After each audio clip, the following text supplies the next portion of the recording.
Hey team, thanks for joining us here for another episode of the Grey Man Podcast. I'm your host, Harley Fox. Today on the show, we've got Darren Hurford. Darren's a veteran from the Royal Australian Infantry, serving most of his time at 6RAR, and has now created a company called Section, which helps to reinvent people. I'll chuck the link down below. You can check it out. And as always, if you can do me the favour of subscribing through YouTube or Spotify, I promise I'll try and provide the best podcast I can for the foreseeable future. Thanks, guys. Thanks for listening.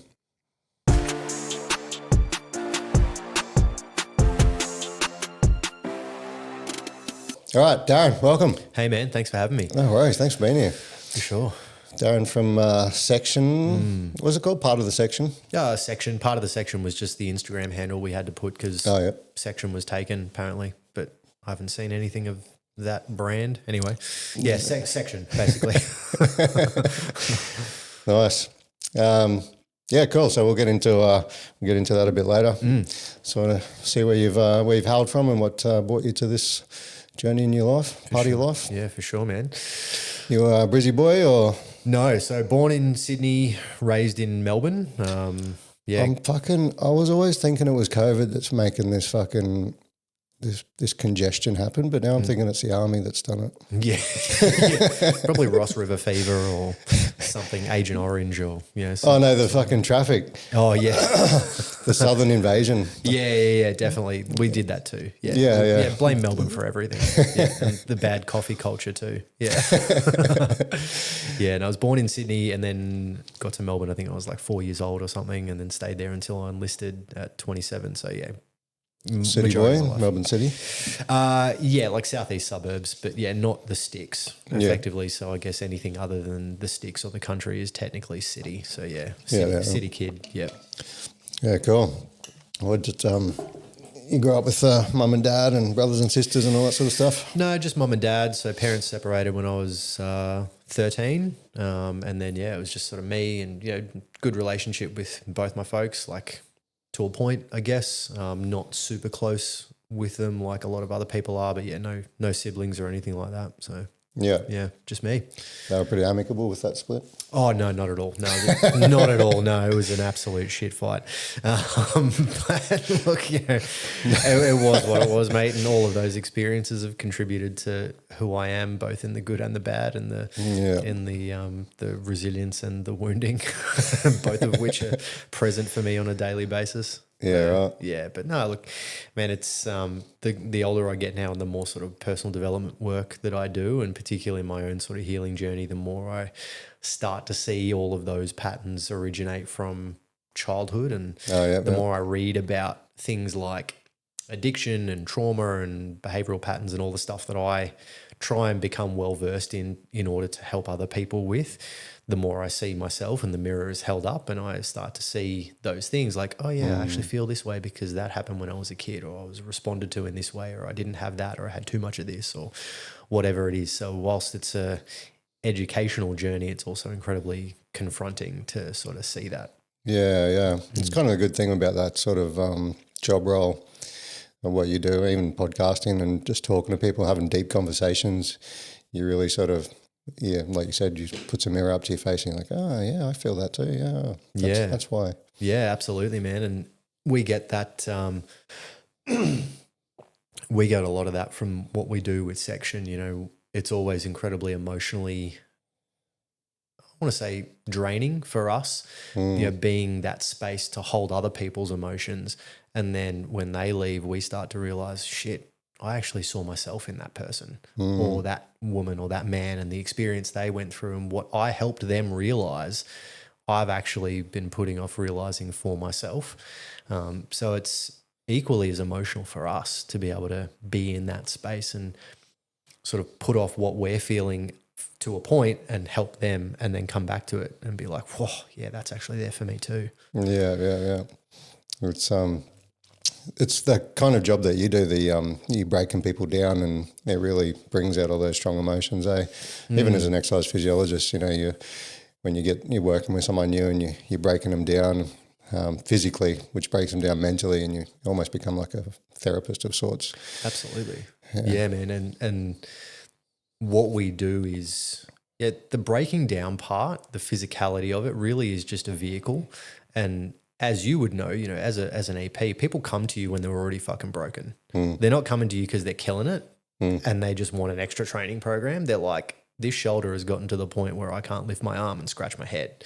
Something's not working. I need you to help me. And in that process, you have to break down where they've come from, what they're doing now, and then how to help them through that. It's exactly what we do. And the method, you might use, and I've seen my share of EPs before, is they break down your movement patterns and what you're doing, and then they ask, like, why do you do that? Where did that originate from? Oh, okay, so you sprained that when you were 12, or you broke this and then now it hasn't healed properly. Exactly the same thing. All we do is we just use push-ups and water.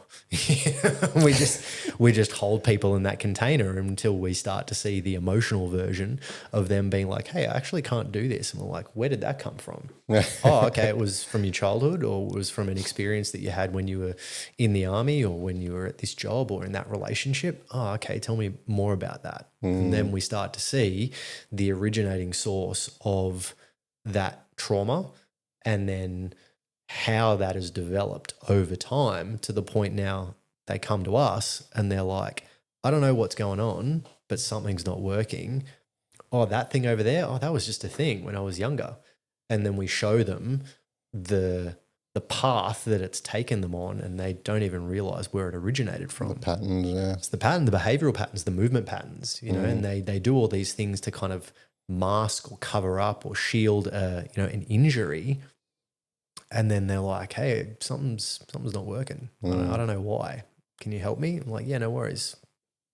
7,000 push-ups until you realize that you hate your dad or something like that. No, look, not to trivialize. Sounds like a David Goggins therapy session. Pretty much, yeah. You will be here until you realize your trauma. Yeah. So what happened then from Melbourne? You went to school down there and...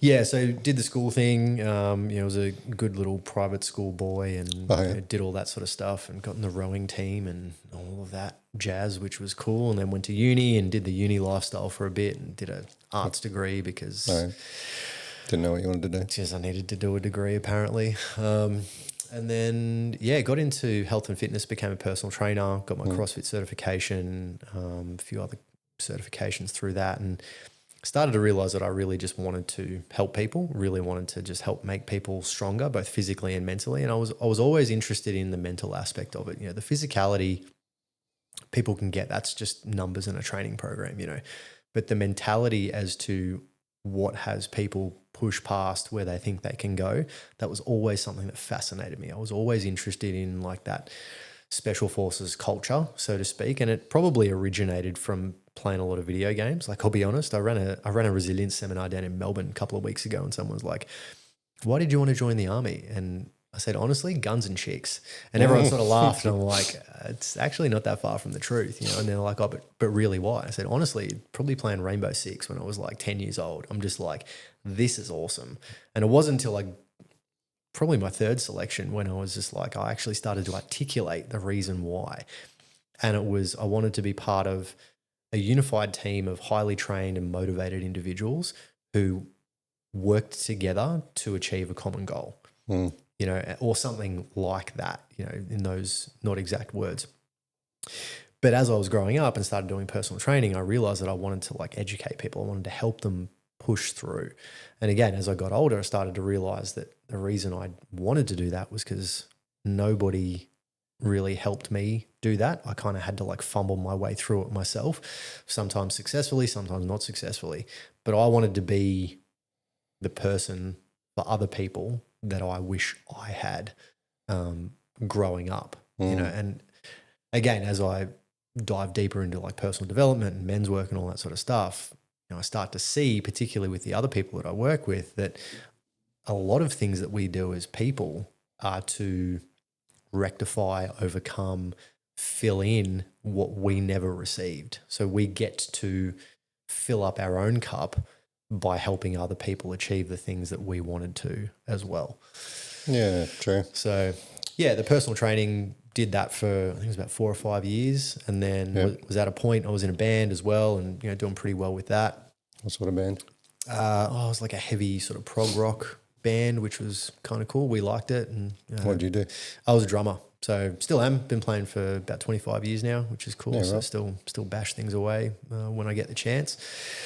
And then got to a point where I'd been looking into the military and special forces and stuff for years, and was at a stage where I was 27 or 26 at the time. And I realized that, okay, if I'm going to do this, if I'm going to pull the trigger on this, I need to do it now, because I'm not going to enlist when I'm like in my 30s. And I knew that once I called recruiting and I started that ball rolling, like if I started to actually surround myself with it, like I was there, you know. And yeah, sure enough, that's what happened. I called recruiting and they're like, oh, we've actually got this direct entry program. And I'm like, so I can get there but faster? And they're like, yeah. I'm like, well, To Tudo. yeah, that's when they were. I'm not sure if they're still running the DRS program, because I know now they're sort of doing the joint selection. But the direct entry recruitment scheme was what I enlisted as in 2013. Okay. When I was 20, just after I was 27. Yeah. Yeah. How'd you go? Not great. How's that? You still go to Kapuka or? Yeah. So you still do basic training at Kapuka, and then you do infantry school at Singo. And then at the end of, so I enlisted in April, and then Kapuka was, I think, 2 months. Singo was 2 and a bit, nearly 3. And then we went and did a program called the AIT, or the Accelerated Infantry Training Program. And that's where we actually went to Holsworthy, and we did an 8-week pre-selection program. So PT twice a day, you know, getting us fit. Excuse me. And being around the operators who are going to be there on selection, being around the PTI, all of the things that could basically prepare us for selection. So that was for the DRS cohort, and there was, I think, 10 of us maybe, and then 10 or 15, and then the other people who wanted to apply for selection who were non-combat corps. So there was a few Navy people, a few Air Force people, a few people who worked in the Army like firefighters or clerks or medics or whatever. And they're like, hey, I've never really done any infantry stuff. I want to go there and get prepared for that. So I think there was a group of maybe about 40 of us. Well, I think there was about 4 or 5 sections in that. So we did that. That was from like October to December, and then we got Christmas leave, and then came back, and we had about 2 or 3 weeks back at Holsworthy, because that's where we were posted. And then did selection in February. I think it was like late February, and that was when they were still doing, I think it was about 14 days of selection, and then they ran into like the 6 weeks of CMAT, which was Commando Movements and Tactics. So that's the same course that Tom Brown was on as well. I don't remember him at all, and I relish telling him that all the time. Be like, you were completely forgettable. He's like, yeah, fair enough. Apparently his nickname, depending on the day, was either Tom Brown or Tom Frown, or Tom Clown or Tom Frown. I'm sure. Never come across him. Yeah, I'm sure. Obviously, he did really well, so good for him. But yeah, so that was my journey up to that point. Yeah. Yeah, right. So with that sort of entry technique, I guess it's the fallback is infantry, because you've done the infantry training. Yeah. So then when I was on selection and then came off injured day 3 on that one, and then had to wait around for the posting cycle to come through. So we didn't get posted out. That was February, March, and then we didn't get posted out to a battalion until I think June or July that year. So we actually had to wait around Holsworthy while selection was still running. And then what they did was like, oh yeah, we need some like extra help with selection. So can you guys just come on and be like role players and stuff like that? And that sucked, man, because we'd just, I'd built up half my life to that point to, want to be on selection, be an operator. And then it's like, came off injured, and it's like, oh, actually you're still going to be on selection and watching it all happen and watching your mates go through it, but yeah, like not for you. I'm like, okay, I couldn't say no, obviously, so I just had to. At least you got a little, insight onto what was coming up. Yeah, look for the next time, I suppose. Yeah. What was the injury? I think I did something to my knee at that point. Like I think my ITB seized up to the point where I like couldn't move my knee, couldn't extend it, couldn't put weight on it. And the worst part was like 2 days later when I was resting it and then all of a sudden everything was fine again. Oh, really? Yeah, man, it's that old thing. It's like, could I have taken one more step? Probably, but then I have mates who did that selection and they're just like, nah, man, it got pretty hectic. Like, It wasn't going to get any easier. Exactly, and look, it's happened how it needed to happen, man, What was the thought process at the time? Was there an option to fucking pull the pin at that stage? Whether like if you fail, you can leave or you can stay in the infantry? As in like completely discharge or? Yeah. So if you fail selection because you went in as a direct entry, look, so they like you can fuck off because you failed, or you can? No, like the ECN, I'm pretty sure was infantry soldier. So then we got posted out to an infantry battalion. I think at that point, while we were still at Holsworthy, we had the option of. Not had the option, but if we wanted to put our hand up and be like, hey, I actually don't want to do infantry, I want to corps transfer, whatever, I'm sure it could have happened. Okay. But you signed the dotted line for and I think 4 years.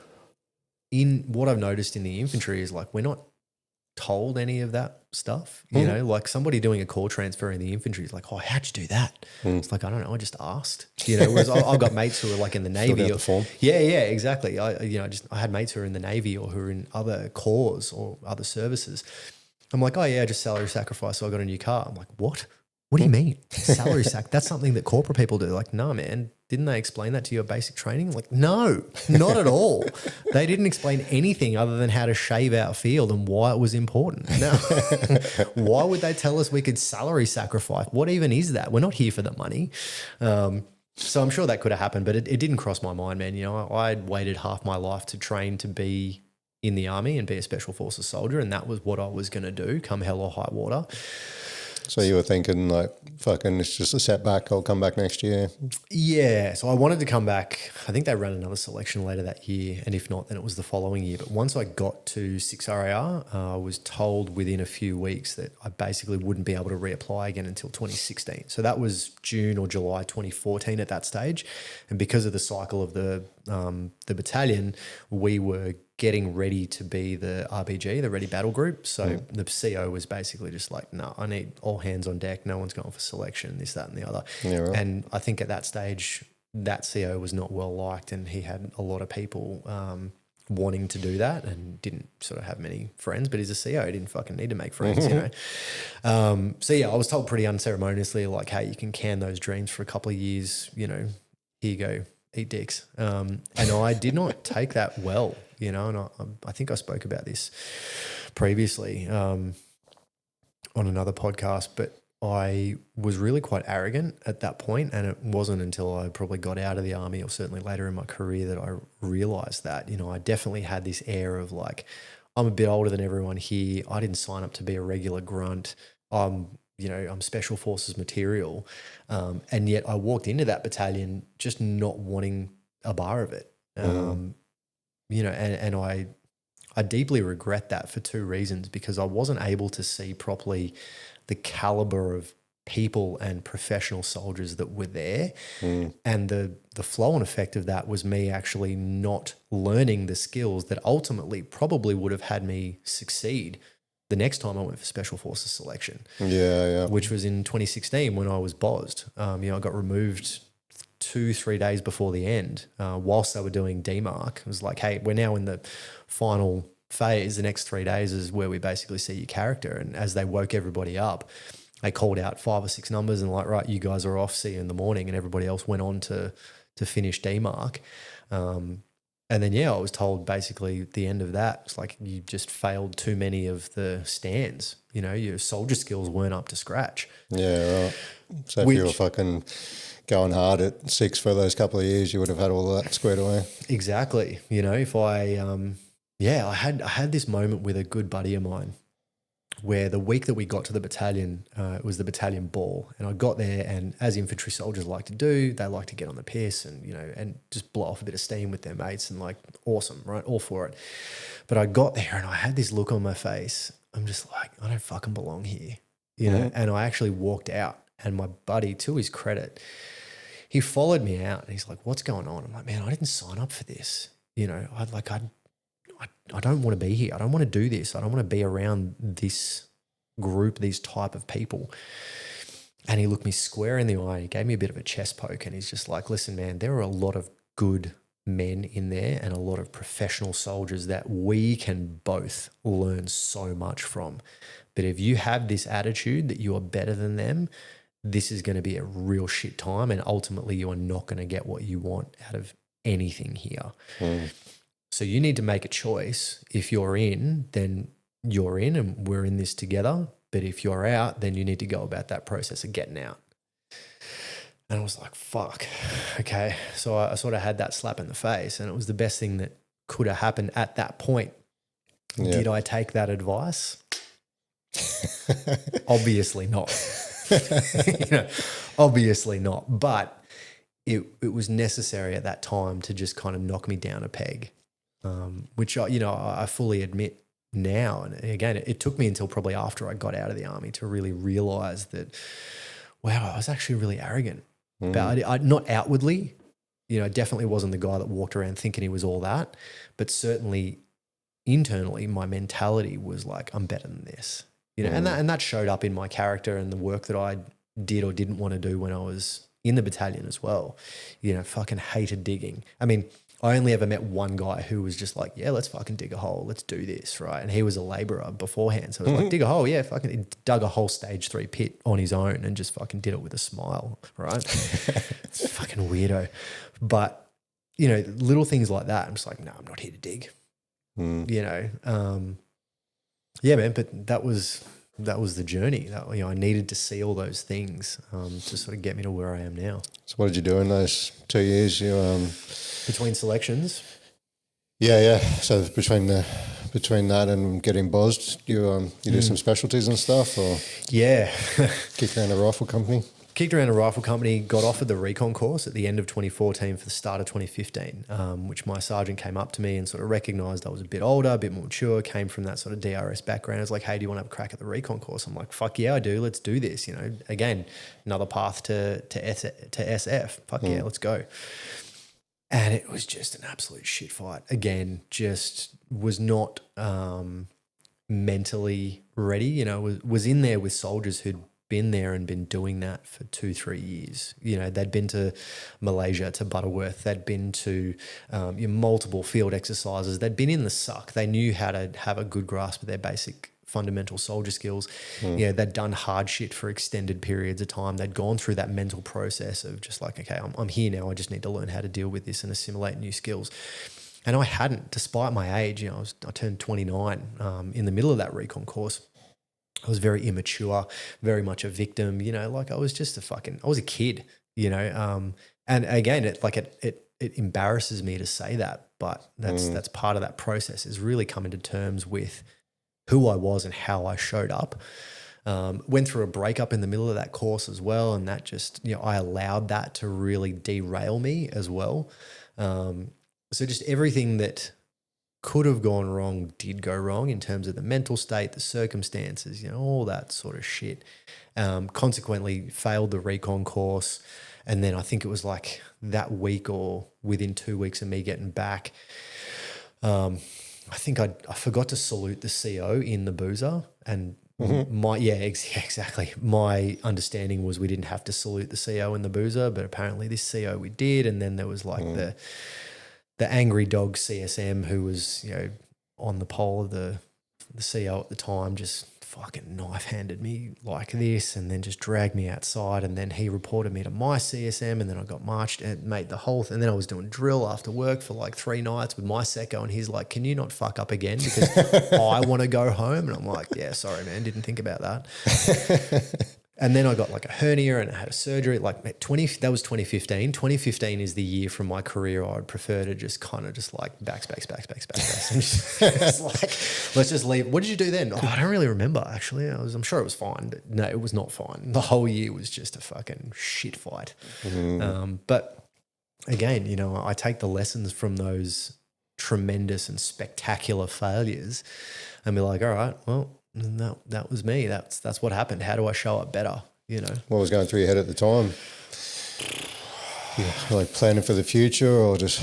Yeah, look, when I had the hernia surgery, it was kind of like, okay, I want to go for selection in 2016, and that was October. So if I have the surgery at this point, I'll recover by this point and I can start training the following month with that 6-month lead up to that point. Mm. So that was really kind of future planning, and that was good because it actually gave me a long-term goal. But in that time between when I arrived at the battalion mid-2014 and then going through all that stuff at the end of 2014, start of 2015, mid-2015, excuse me, I was just like, there's no end in sight here. Like I'm literally just floating. Like, is this my life? Just kind of kicking around a rifle company, you know? And for so many good professional soldiers, like that's awesome. They're like, yeah, like this is my job and I love it and that's fantastic. You know, I wanted something different. So to not have those clear signposts for that purpose for me was like unfathomable. I'm just like, I need a goal to work towards here, but being in just like a holding pattern for me was like pulling teeth. It was. How'd you deal with it? Tried to give myself small goals, you know, so it was mainly with fitness, you know, so it's like, all right, I remember I was able to do this when I went for selection last time. Let's build myself back up to that point inch at a time so that when I do start the next 6 months of training block for selection again, I'm already at that point and I can get better.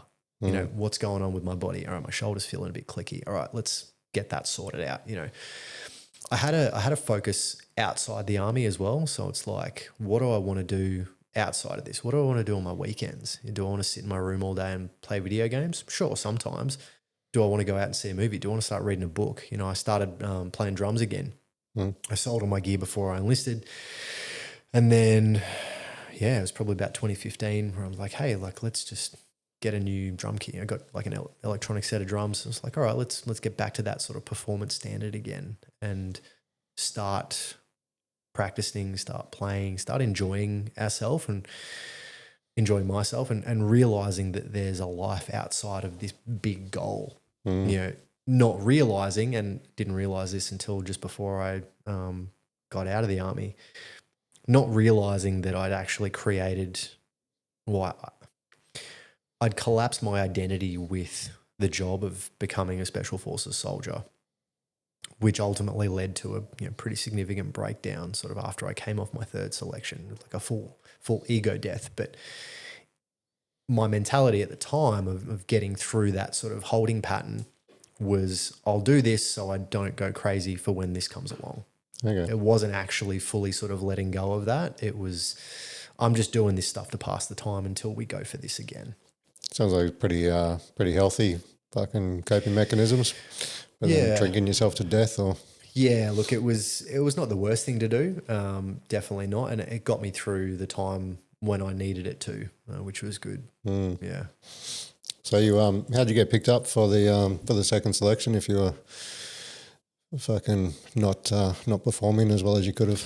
Well, I applied for selection, did the whole process application, passed the SVET, got on the course, and it was really on the course where I just completely bombed. You know, just small mistakes. Fitness-wise, I was fine, but just small mistakes in the basic sort of soldier skills was what had me undone. You know, little things like scanning for targetry out in the bushes, you know, and they'd say something like, okay, there's 5 targets out there. And I'd be like, yeah, 1, 2, 3 or 5.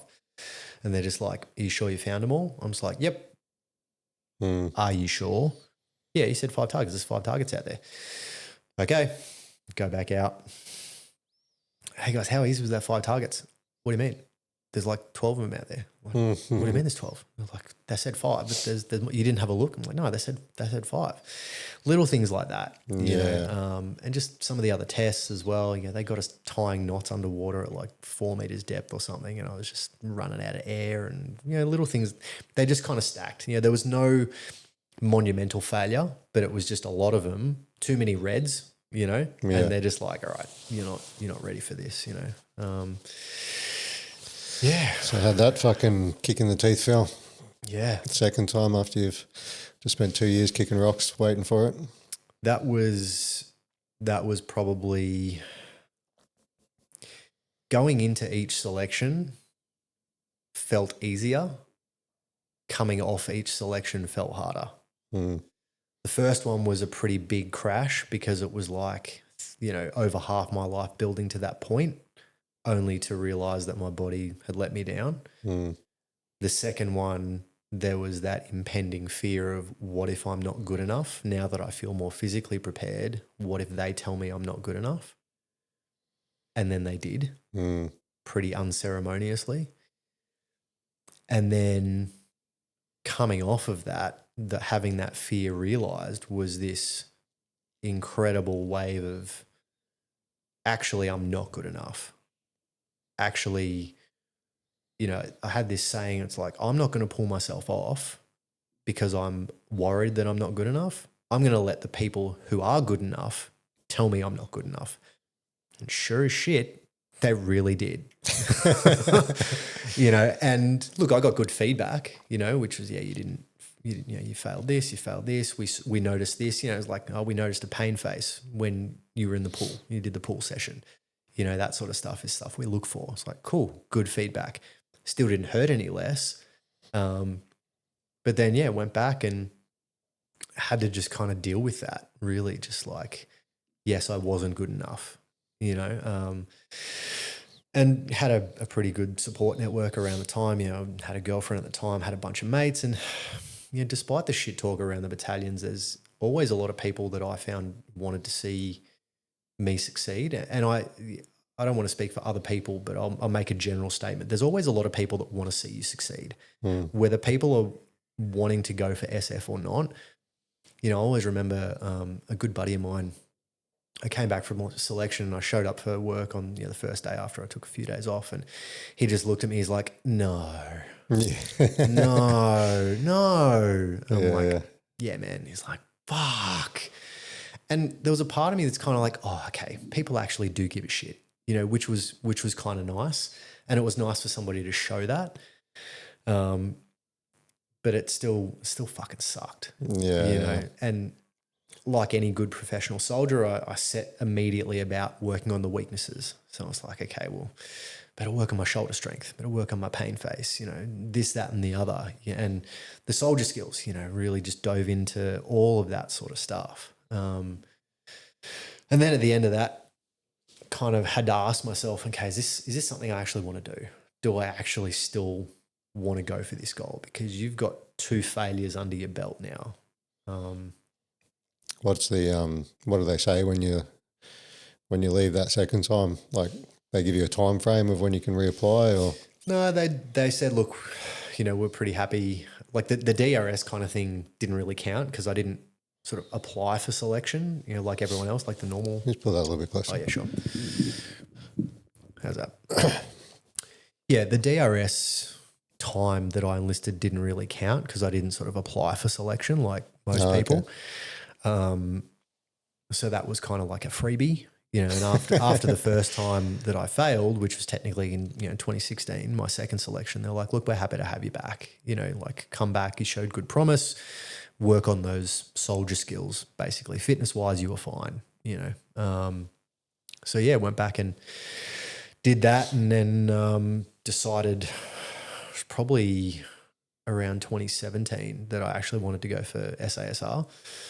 So I set about applying for that and spoke to a few people who were already over in the regiment that I knew that were mates of mine that had, sort of made the journey over there.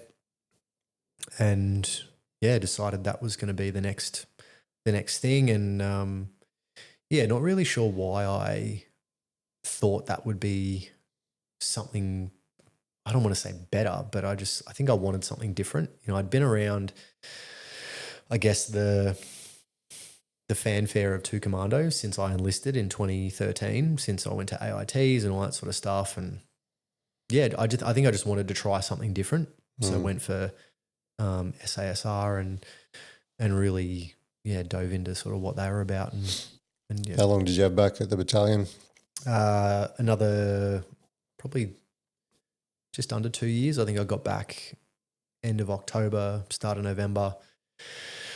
And then selection for SASR was end of April. It was just after Anzac Day, April 2018. So it was just probably over 18 months. And then in 2017 was on the Dog Cup for 6RR, so the Duke of Gloucester Cup. So I got selected for that, which was really cool. That was a really good experience. I think that that was a really good year because it really had me feeling like I was part of a high performing team. You know, we were kind of locked away from the rest of the battalion for like 2-3 months, and all we did was like train together, eat together, learn together and grow together and really get to know each other and the ins and outs. You know, it got to the point where my sort of number 2, he was on the machine gun, I was a grenadier, and I got to know how he liked his coffee in the morning. I started to realize and work out how long it took him to clean the gun and how long I had to sort of pack up all that shit, and then we'd do a team's change. You know, the sound of how he would fire before he was about to get a stoppage and have to change his magazine, is when I needed to, get my shit together. Just all those little like nuances of a pair in a team, and then what the rest of the team were doing and all that sort of stuff. That was really like, fuck yeah, this is what I'm about. This is the thing that really lights me up. This is what I actually enlisted for, this level of autonomy, this level of professionalism and high performance. I'm like, this is what I want. So to have that as, I guess, inspiration the year before I went for SASR was just like, yeah, I feel really good about this. Yeah, nice. So what happened on round 3? Oh, fuck, round 3. Wow. So what's the because it wasn't joint before, so what was where was that one? They did it at Bindoon. So they went back to Bindoon. I think they were usually doing it at the base there in Perth. I'm not sure where the base is, but Swanbourne, I think it's where it is. But yeah, they took us out to Bindoon, which is like one of the old training areas, and it's just fucking bushland, basically next to a prison. I'm pretty sure. Which if you're gonna have a prison next to somewhere, you'd probably feel pretty good, pretty safe about it being next to a fucking SAS training base. Just imagine that as like some dude trying to cut a hole in the fence, and there's just like some dude in a ghillie suit just peers out and just like does these ones and then just like fades back into the distance. They don't even lock the doors. Yeah, exactly. It's like, no, go ahead, leave. But what happened there? So I failed the 20 clicker, which I miscalculated the weight. I had a lot of nervous energy going to that one. I was 32 or 33 at the time. Had a neck thing, which I refused to get checked out because I secretly knew that it was probably going to be a career ender. So I was just dealing with that, just felt old, felt like a 33-year-old who'd been in the infantry for 6 years, which may or may not be a thing. Maybe it was probably just a story I was telling myself, if I'm being totally honest. And then got in there, did the run fine, did some of the skills, failed the 20 clicker that morning, miscalculated the amount of weight that I had in my pack, and ended up, pack had to be like 18 or 20 kilos, and I ended up having like 25 in there, which, 5 kilos extra over 20 clicks is...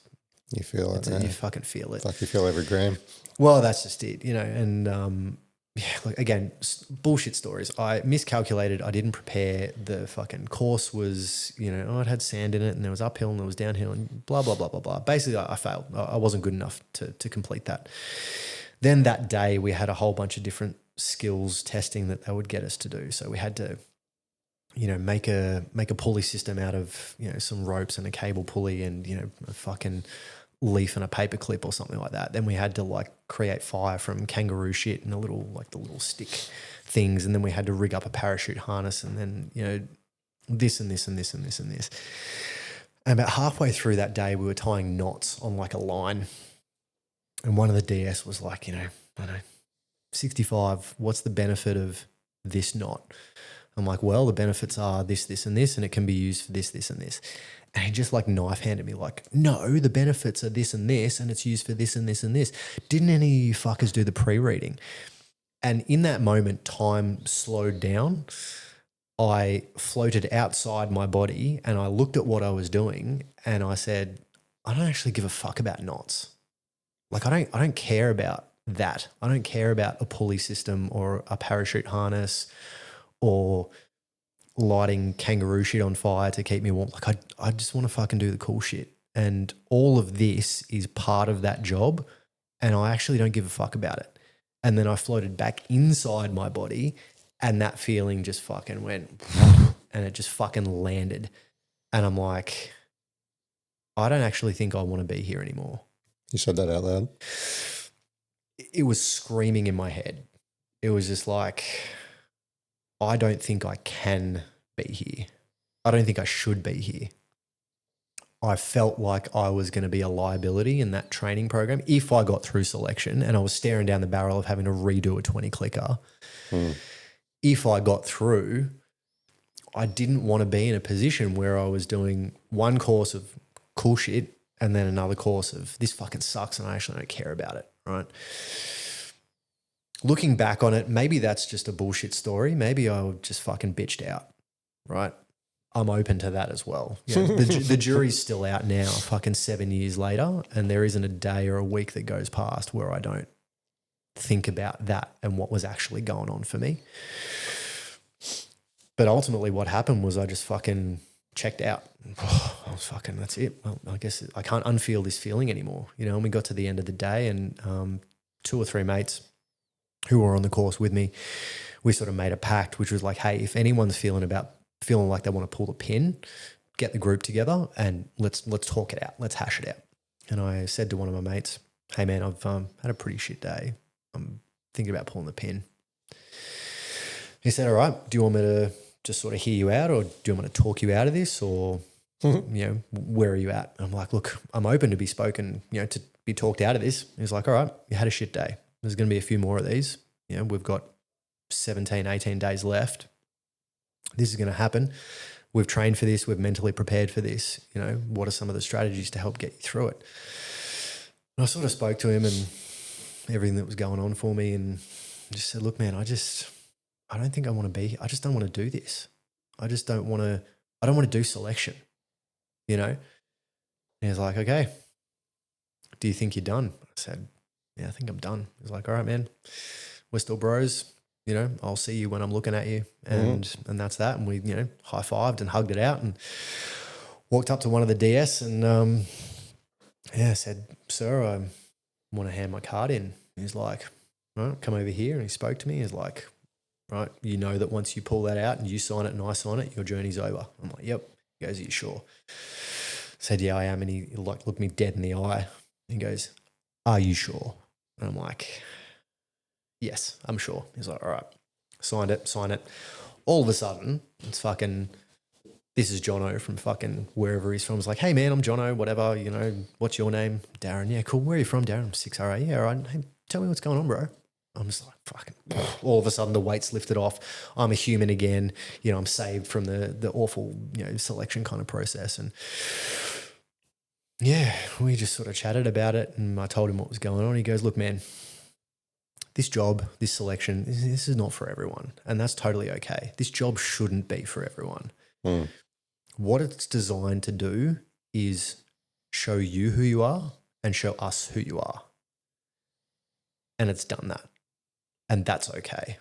And that was honestly the best thing that I could have heard at that time. And I needed to hear that. I needed to hear that from someone who was in that position to basically say, hey man, we don't actually think you're a piece of shit. We don't actually think you're not good enough. You've learned something about yourself and this is void of emotion. This is just, okay, here's the lesson. And that's that. Which is fantastic because for the next probably 3 or 4 days, I actually felt really good. I'm like, I've done the right thing here for myself, for my career, et cetera, for my body. What do you think changed from second attempt to third attempt that you sort of lost the spark, so to speak?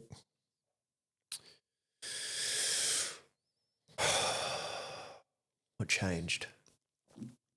I've never actually thought about that, to be honest. I think I was just tired, man. I had been wanting to do that job since I was 12 or 13 years old. And I finally enlisted when I'd been wanting to do it for over half my life and training and preparing and learning about myself and doing it and then waiting to do it and then doing it again and then waiting and refocusing, you know, re-aim, reload, refire, kind of like doing all of that at that point for just under 20 years. And I think I was just fucking tired, physically I was tired. I was broken. And I just had enough. And it pains me, and it's deeply, deeply embarrassing to say that. There's so much,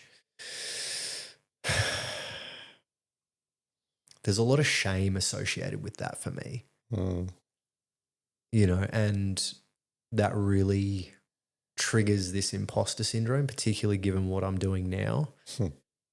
But even then, man, going back to the battalion, you know, when I enlisted, before I got in, I was the guy that was going to enlist and go for special forces. When I was in, I was the guy going for special forces. When it got to the battalion, I was the guy that had been for special forces and was trying again, a second time, which is, you know, a smaller percentage of people. You know, I got bozzed. Fuck. Daz is going for it a third time. You know, was there a little bit of that? I wanted the accolade. I wasn't doing it for the accolade, but there was definitely a recognition of like, hey man, good job. You're going again. Well done. You know, I was the guy going a third time. Yeah, that number of people is fucking minuscule. And then to tell myself I actually don't want to do it, there was this tremendous feeling of, have I just wasted nearly 20 years of my life? Yeah. And then when I got back, it's probably about a week or two afterwards, I had a pretty significant emotional breakdown, you know, what can only be described as an ego death. I was in my room and I was like folding a shirt or something, and it just, I don't know, fucking the creases wouldn't line up. It wouldn't fold the right way. It was the straw that broke the camel's back. And I just threw this shirt across the room and I fucking dropped to my knees and wept for like 5 minutes straight. And I'm talking like ugly crying here, like proper like snot, fucking just not breathing, just like, you know, like the works, you know, the sort of shit you don't want anyone to ever see or admit to on a public podcast, right? Right. We'll put up the footage. Yeah, it's all live now. Yeah, and broke down. And the thing that escaped my lips was, who am I now? It wasn't, what am I going to do? Because, you know, the military has a way of sorting out your career path for you while still, you know, having you gainfully employed with a salary. It was, who am I now? Because at that point I was 32 or 33. From the age of 12 or 13, that was what I was going to do. Yeah, you're the guy going to special forces. That's it. I was going to be that operator.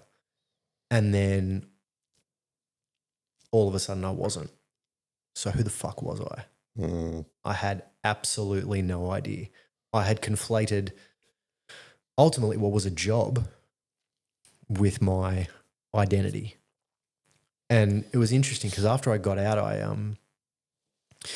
spoke a fair bit to Heston Russell about this. Oh, did you? Yeah, he actually lived in the area that I lived in, Newstead, before he sort of moved down to the coast, and I'd see him all the time on the street and basically just stalk him while he was walking his dog. 100%. That's literally exactly what I did. I stopped him in the street. I'm like, hey man, I sent you an Instagram message. I'm this guy. And he's like, oh, okay, cool, thanks. Anyway, yeah, I caught up with him a few times and I told him all about this, you know, and he said, no, yeah, it's just a job, mate. I'm like, you don't understand. You know, talking to this dude, you know, who very much did understand. I'm like, you don't get it, man. And he's like, no, bro, I do. Kind of do. It's just a job. It's an important job, and it was deeply satisfying. But it's no reason to, you know, like have your identity wrapped up in it. You know, and he was well further along his journey of, you know, growth and development and overcoming everything that he's overcome in his life. It was good to get a bit of perspective from someone who had been there and done that, to say, hey man, just chill. It's okay, you know. But in that moment, and that was a year or so after I'd, you know, gotten out, but in that moment, man, it was the worst thing in the world. Like, did you go back to the same company, same friends? Everyone's like, oh, he's back. Yeah, went back to the rifle company. That would have been, probably hanging your head. May Yeah, May 2018. Look, thankfully, my own ego is thankful that there weren't that many people at the battalion at that time because everyone was geared up to go to either Afghan or to Taji. So it was pretty much me and rear details. Oh, yeah. So I was able to hide in the shadows, and sort of slink away. Yeah. But dealing with that... What'd you do when you got back? Did you throw your papers in or? Not immediately, no. I started going through the process of medical discharge. The day I got back, caught the red eye back over from Perth, went straight to the RAP and said to the doctor, I'm like, I've got this thing in my neck. I don't know what's going on. He's like, all right. He looks at my medical history. He's like, okay, let's go get you some scans. So he did a top to tail scan, of everything. About 24 hours later, he calls me when I'm at home. So thankfully, I went to rear details and the, I think it was like support company were running it. One of my mates who was the secco there. I'm just like, bro, I'm not in a good way. Like physically, mentally, like it was like a Tuesday or something. He's like, all right, I didn't see you. Go home, come back on Monday. I'm like, sweet. Got my scans done. The doctor calls me the next day. Like calls me at home, right? Not a medical staff, not a, hey, you need to come in and see the doctor himself. I'm like, fuck, okay, this is going to be good. Says to me, okay, so you've got 3 degenerated discs in your neck, hence your, everything from the shoulders up pain. And the disc in your lower back is, medically cooked. So I can't sign you off on para if you want to go back for special forces. I'm like, nah, mate, that dream's over. And he says, look, realistically, probably can't sign off on you continuing to do infantry anymore.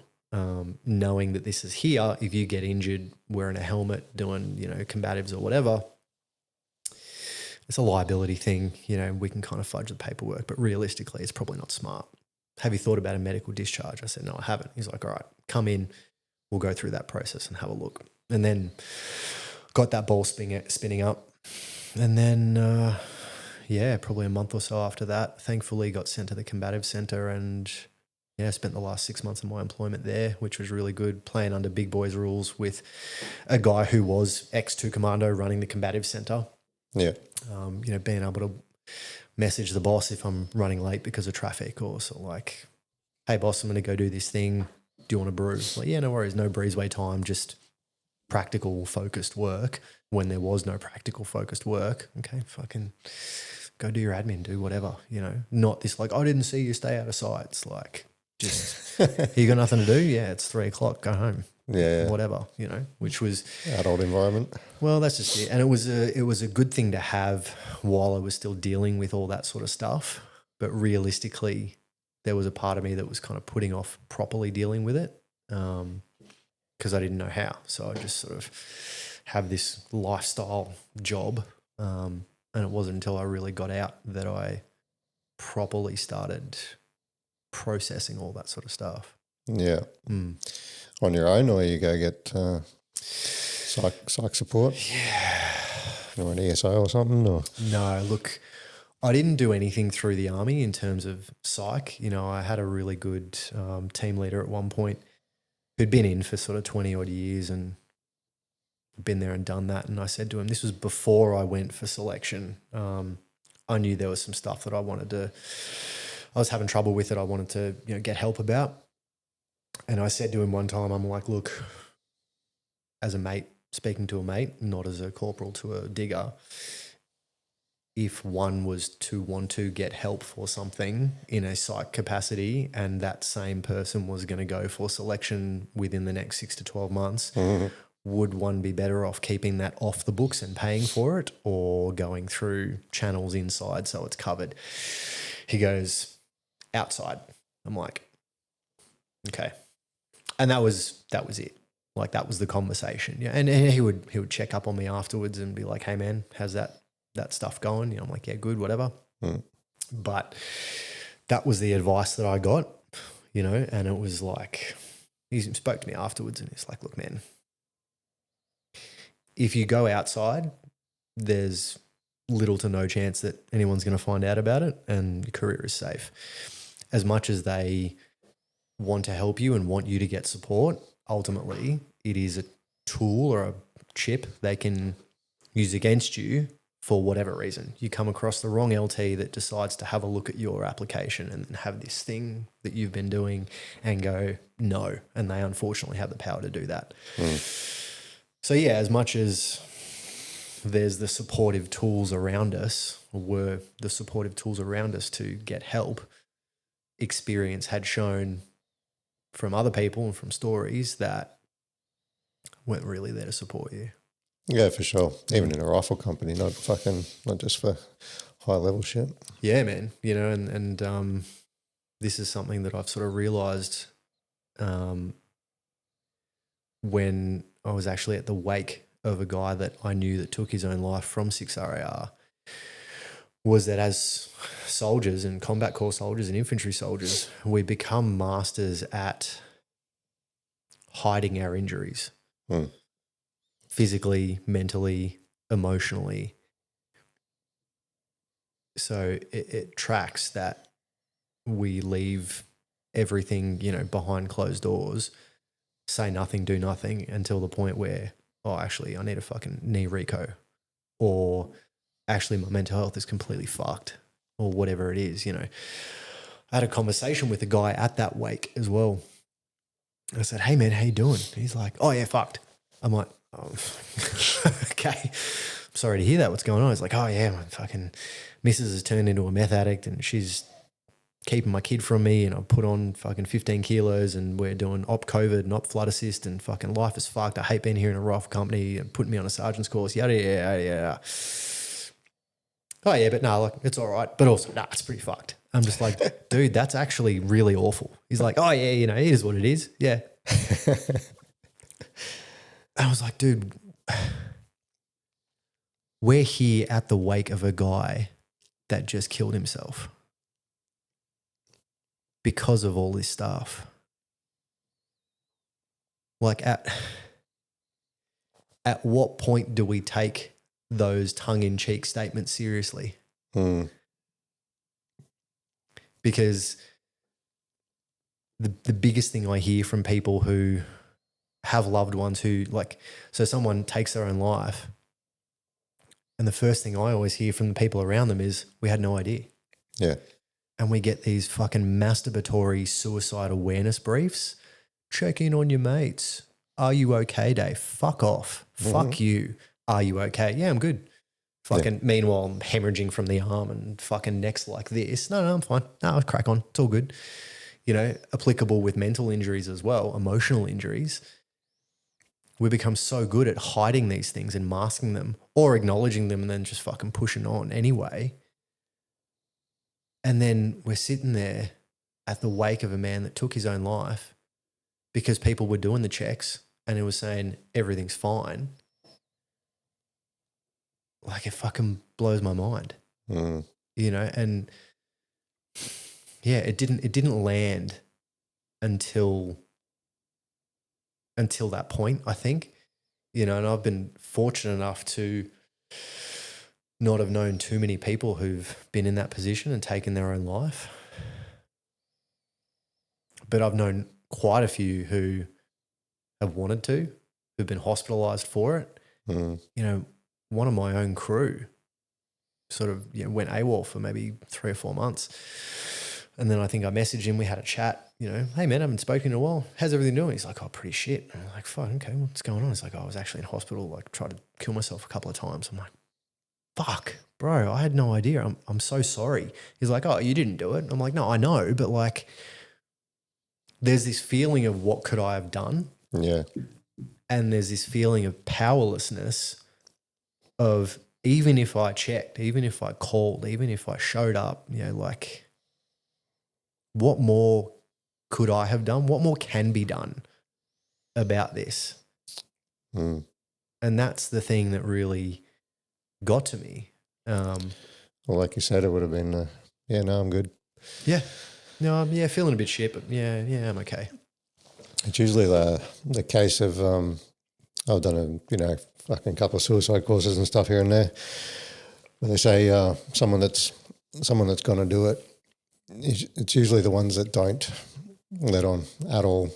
Not the ones that are asking for help. The ones that are asking for help want help. The ones that want to do it aren't going to tell anybody. They'll just make plans in secret. Yep, they'll just do it. There's this, from what I understand of that, there's this hopelessness about it. There's a... People would be better off without me. Yeah, there's no way out. There's no way out of this situation.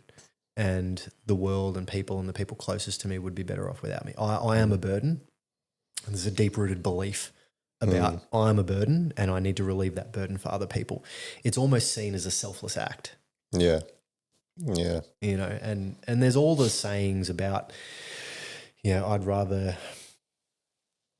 a 2 a.m. phone call than to be carrying your casket. You know, I'd rather the burden of your problems than the burden of your casket. You know, those sorts of things. It doesn't feel like that when you're in the pit though. Yeah. You know, and look, I went through my own version of that, I guess, you know, again, coming off selection and then getting out of the army. You know, that first year was hard for me. And I didn't have PTSD. I didn't have anything blown off in war. You know, I didn't have an emotional, moral injury. I didn't have any mental health concerns. But I still got to some of those dark places. You lost your identity. I lost my identity, and you know, the organization that was supposed to be the guiding hand saying, hey, we've got you, we're going to help you succeed, basically said, well, according to page 3, paragraph 2, lines 4 to 6, you can go fuck yourself. It's kind of like, well, what do I do? Not only do I have no identity, I've got no purpose, but now I've actually got no help for anyone to sort of say, hey, it's cool, like we've got you, like let's try and work together. It was a fucking box ticking exercise, and at the end of the day, all paths led to no go away. Yeah, then you got to find it yourself. Yeah. Find the support yourself. Yeah, and you know, at that time I was 33 years old, and Do you have a missus?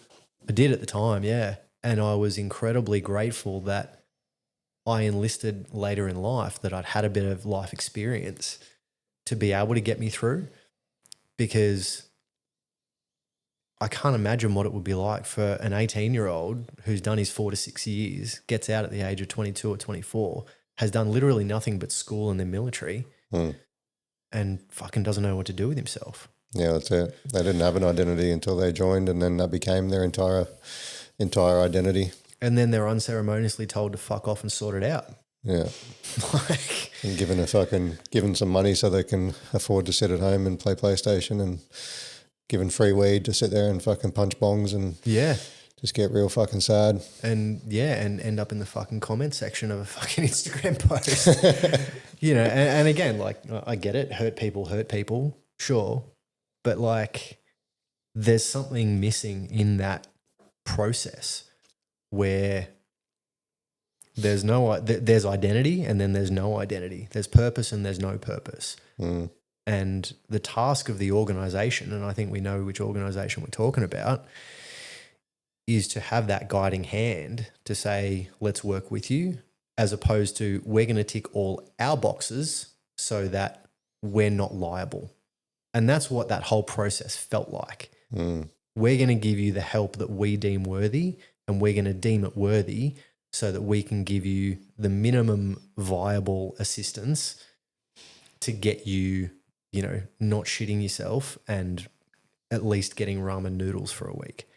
Like, and it's kind of what it felt like. It was like, here's the bare minimum. This is us now. We've done all we can. Go sort it out. Yeah, that's very true. There's also, it's kind of convoluted with the amount of organisations there are for support afterwards. But, you know, you kind of need to be steered to which organisations to talk to and who to get help from and who's going to support you the best based on your specific needs. Which, and, you know, I've even had a comment in the fucking comment section today, just like, yeah, but I bet fucking I'll call them and then I'll get such massive wait times that I'll never want to call them again. It's like, yeah, there is a problem in the whole community, but, you know, there are good people doing good things, trying their best to fucking overturn the system and help in whatever way they can. But yeah, for for the vast majority of people getting out. And, you know, a lot of people don't want help. They're like, no, fucking, I don't want anything to do with anyone. Fuck this, fuck the military, fuck veterans and ESOs. Yep. So, yeah, it's a bit of a sad mess at the moment. It's not the people, like you said, you know, it's the systems. Mm. You know, it's the organisation. And do the people run the system? Sure, but they didn't create the systems. You know, at the end of the day, this organisation is a business. That's what it is. It's a business that's there to help people, but ultimately it's a business. Like if you have $100 million and you're continually giving out bits of money, like as a business, you're like, I don't want to do that anymore. Mm-hmm. I want to do the minimum amount. So like there's a part of me that I guess understands where it's coming from, but there's a part of me who's also in that system and part of it, which is like, hang on, like, isn't this your whole purpose? You know, like, do you guys have a profit and loss statement? Like, have you got your accountant on the phone? Be like, hey, you guys really need to stop spending. like what's going on here? This is a human-based service organization. Shouldn't it be based in serving humans? But fuck me, what do I know, right? Mm-hmm. Like, I'm just a guy on the other end of the phone. I'm just QSM insert serial number. I am black ink on white paper to them, which is really unfortunate. But just another one of the thousands and thousands of people asking for something. Yeah, asking for help, man. That's really all it is. Whether you're trying to rort the system or you're just asking for the minimum standard, ultimately, I truly believe we're just asking for help. That's all it is, you know. Anyway. Yeah. Well, how did you overcome? There was a deep level of acceptance that I really needed to come to terms with, which was, okay, I've exhausted all of my capacity and my options here. This is just where I'm at now. This is just what's going to happen. I had to create that sort of last safe moment of like, right, when I get to this point, enough is enough, you know. And I got to that point sort of within the first year. I think maybe I got out just after Anzac Day 2019, I think by probably just before or after my birthday in February of 2020. Yeah, it was around just before when COVID started. Oh, yeah. It was like, all right, I've gotten my final answer from them. We're done now. Let's just let this go. So there was a process of acceptance, but then there was also me just realizing, like, hang on, am I just playing the fucking victim card here? You know, like I'm not asking for much. I'm asking for what I feel I need. They're telling me that according to their policies, they can't do it. Okay, fucking suck up.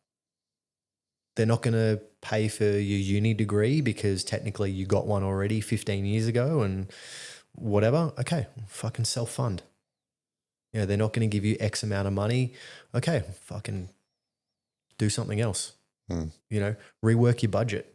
Oh no, you can't have fucking 7 lattes a week. Fucking cry me a river. You know, again, it wasn't quite that. I don't drink lattes, obviously. It's weird. Straight coffee.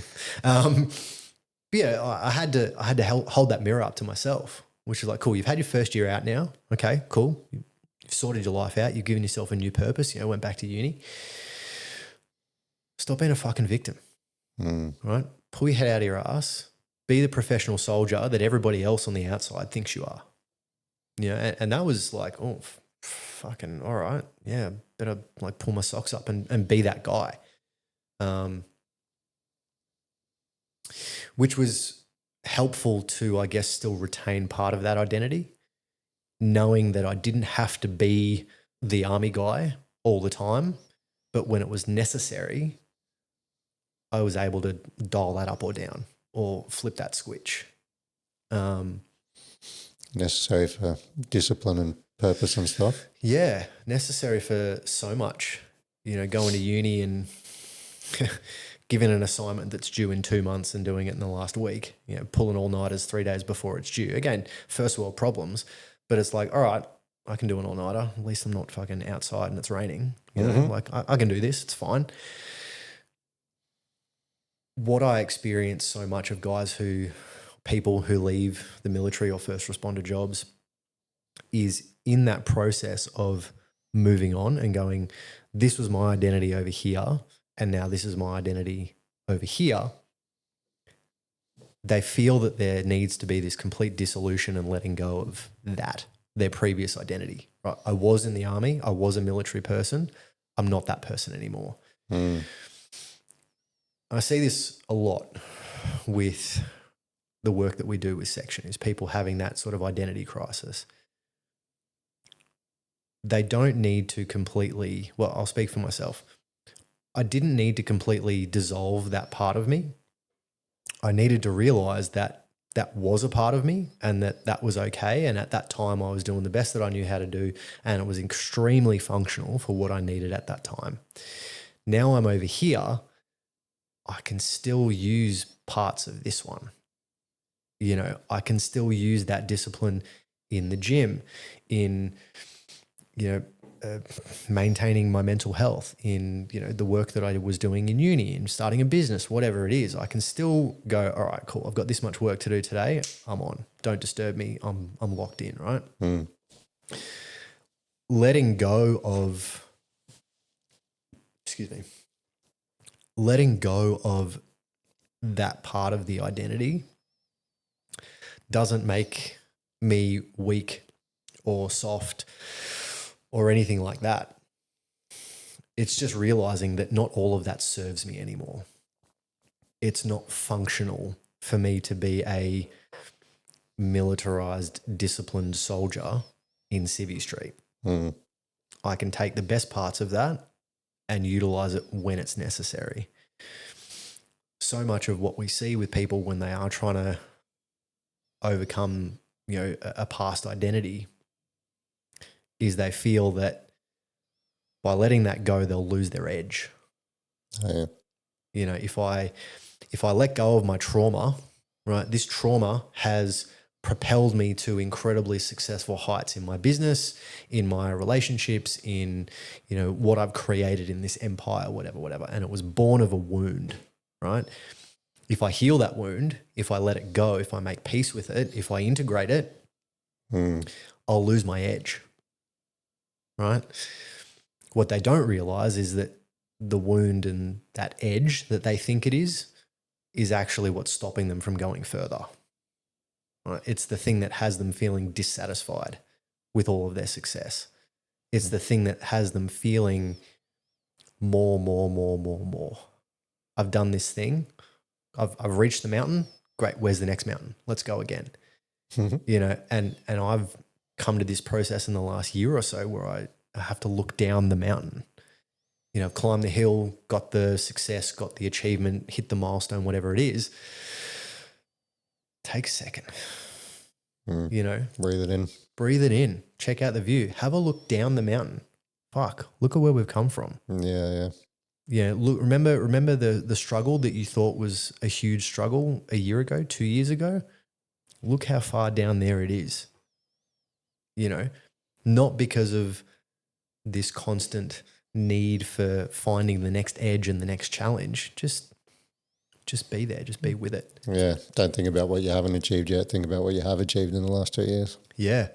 And, you know, like what we were saying before, it's not this process. And, you know, for so long, I said to myself, yeah, did 6 years in the army, 3 selections and never achieved anything, you know, and the fucking people in the comments section tend to agree with me. And good on them. Cool. You know, have your opinion. But nothing but fucking personal growth and lessons and mate, and this is the thing, did I achieve what I wanted to achieve? No. And I've been open and honest about that from day one.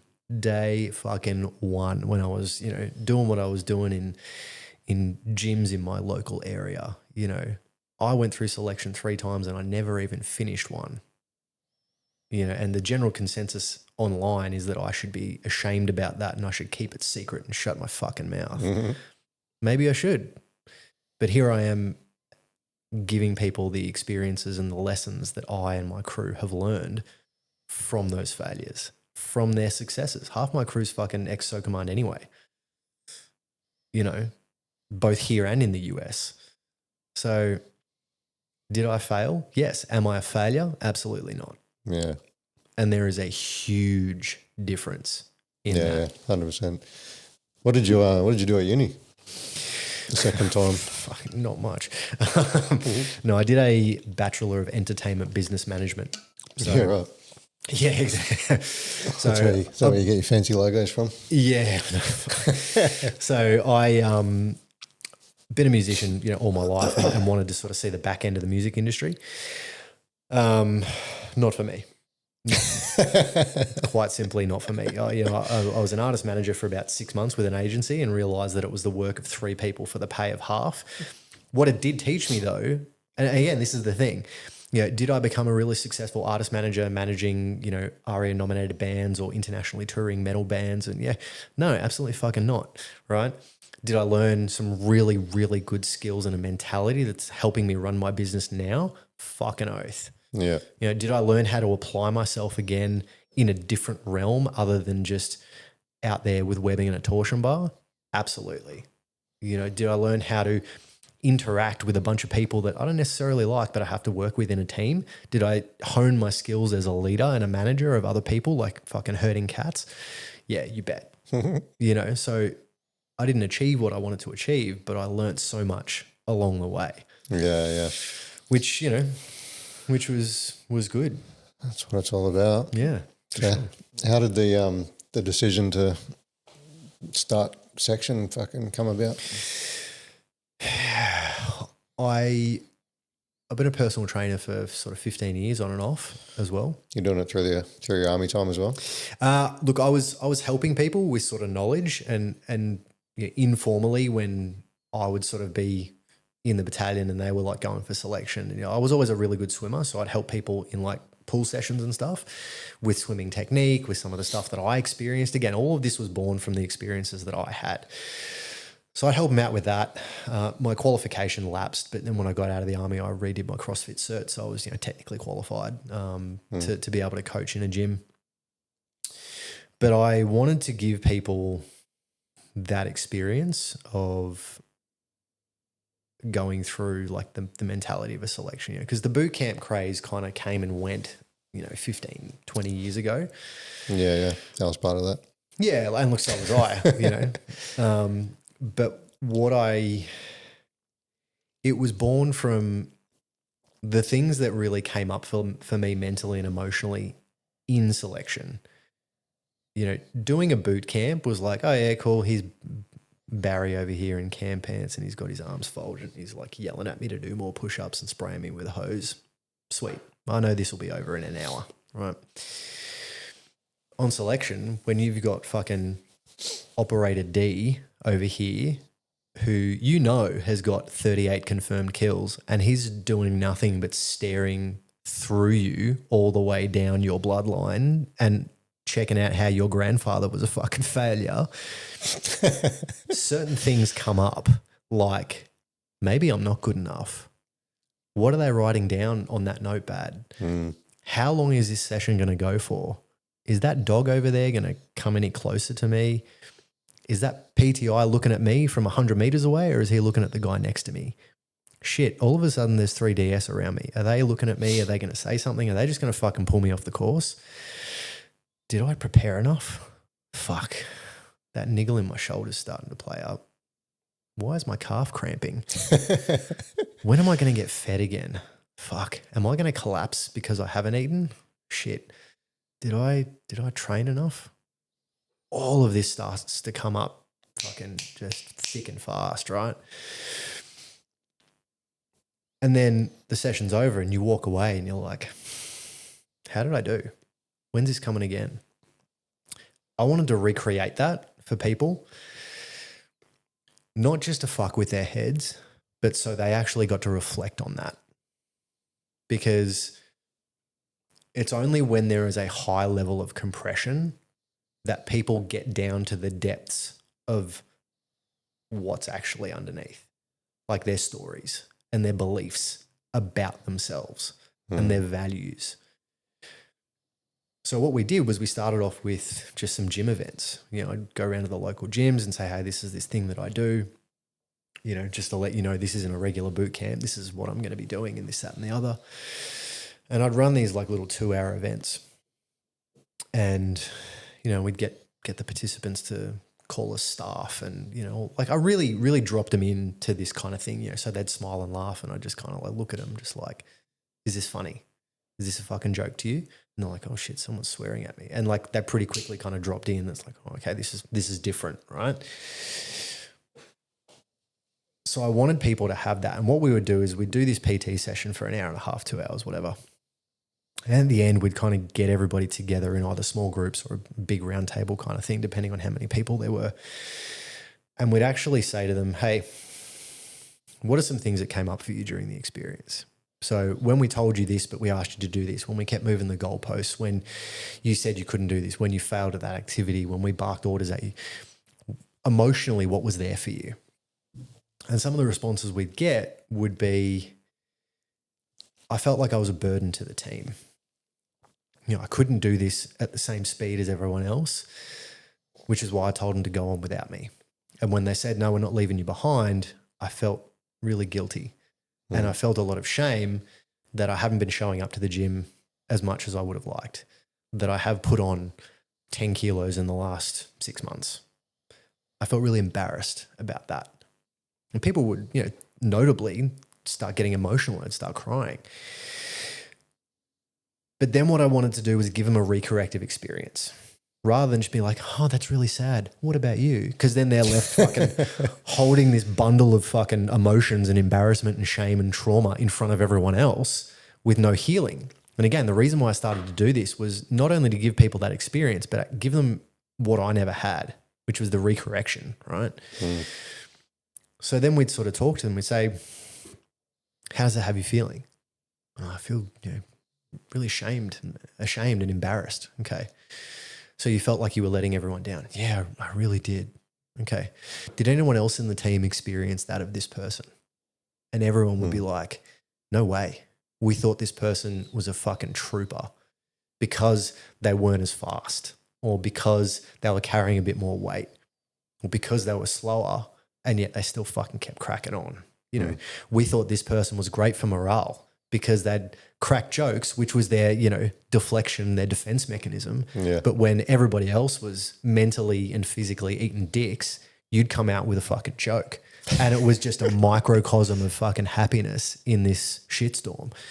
And we really valued that. And to have people in that experience of shame and guilt and, disappointment in themselves, because when I'll say colloquially here, when you're in that space, nothing else exists other than this imagination that everyone's eyes are on you. Right? Yeah. But when you can show people that everyone's eyes on you are actually in a really positive light, it kind of gets rid of that shame.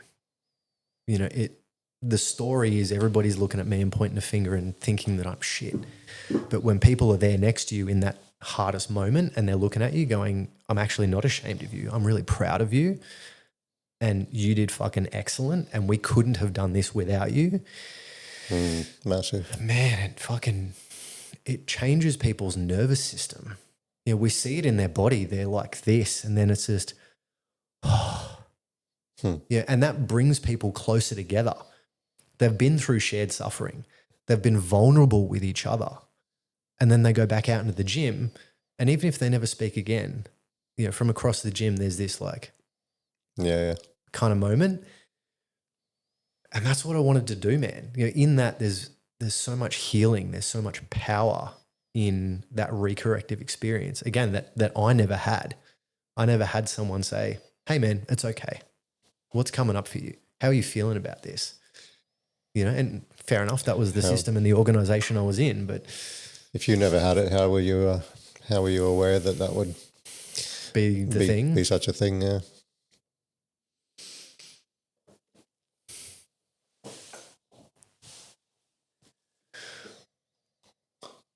I think I've always had a really deep need to want to help people. And I wasn't able to articulate it until I really started getting into creating what we do now with Section. Yeah, the gym events were kind of one thing, But once we sort of took the step up to assault and, you know, started running it like a business where we had to market it, but more importantly, I had to market myself. I had to really understand my story and I had to understand why I was doing it. So that process of you need to be able to articulate this. What have you done? What have you been doing all your life? Well, I've been like helping people. Okay, how do you do that now? Why are you doing that? And there was this process of actually really understanding, like, why do I want to help people? What does helping people mean to you? Well, it means that they're not experiencing the same things that I went through. And ultimately that's what feeling what was missing and trying to fill that void. Seeing the gap, you know, in personal training, you know, being a musician, you know, being on stage for 30 to 45 minutes and giving people that escape from reality, having them feel something fucking good, that they walk in to the doors of a fucking band room, they feel good for that amount of time, they can deal with their shit later. They go back out there, that stuff will still be waiting for them. But for right now, I'm here to provide you a service of actually feeling really good.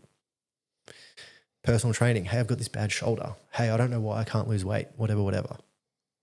Now with section. You know, hey, I'm fucking constantly pissed off at my missus and my kids. I can't seem to get this promotion at work. I don't know why, but every time this happens, I get really afraid or I have these feelings in my body. How was the progression from there to where you are now? You got staff and stuff, you're saying that you do regular events and recruiting fucking just as the need sort of arises?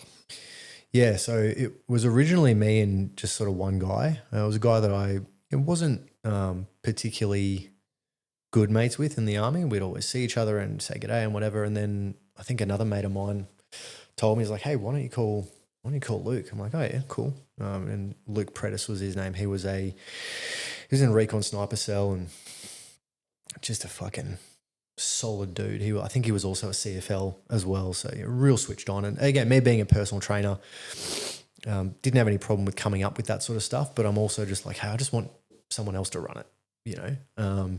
So we did those events for probably 2 years, and I had a few other people along the way who helped me out when we had a bigger group.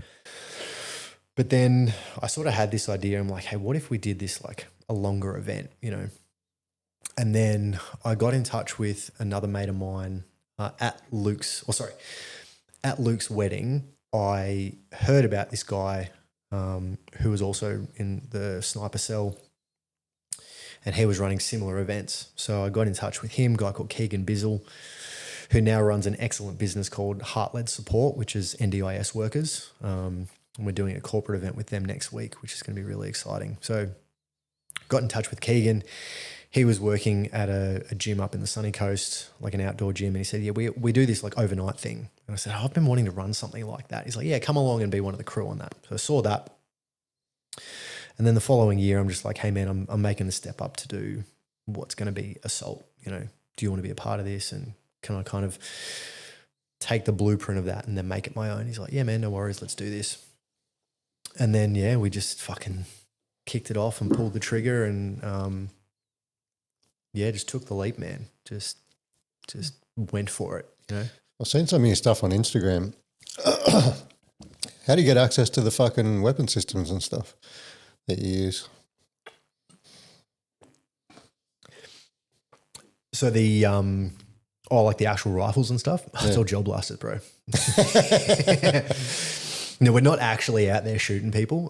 Look, in Australia, it's all gel blasters. In the US, it was proper like airsoft stuff, which was good because Texas and guns and fucking that was just excellent. They're just real rifles and they just put the blue bolts in them basically. So just like take out the real thing that fires real pointy bullets and put the thing in that fires, you know, airsoft or chalk rounds or something like that. Because Texas and freedom. Fucking excellent. Go to Texas, kids. Yeah. But yeah, so we just... So you can only do it in Queensland because you can fucking... Apparently. Yeah. Yeah, it's legal in New South Wales, isn't it? Yeah. Fuck, it's dumb.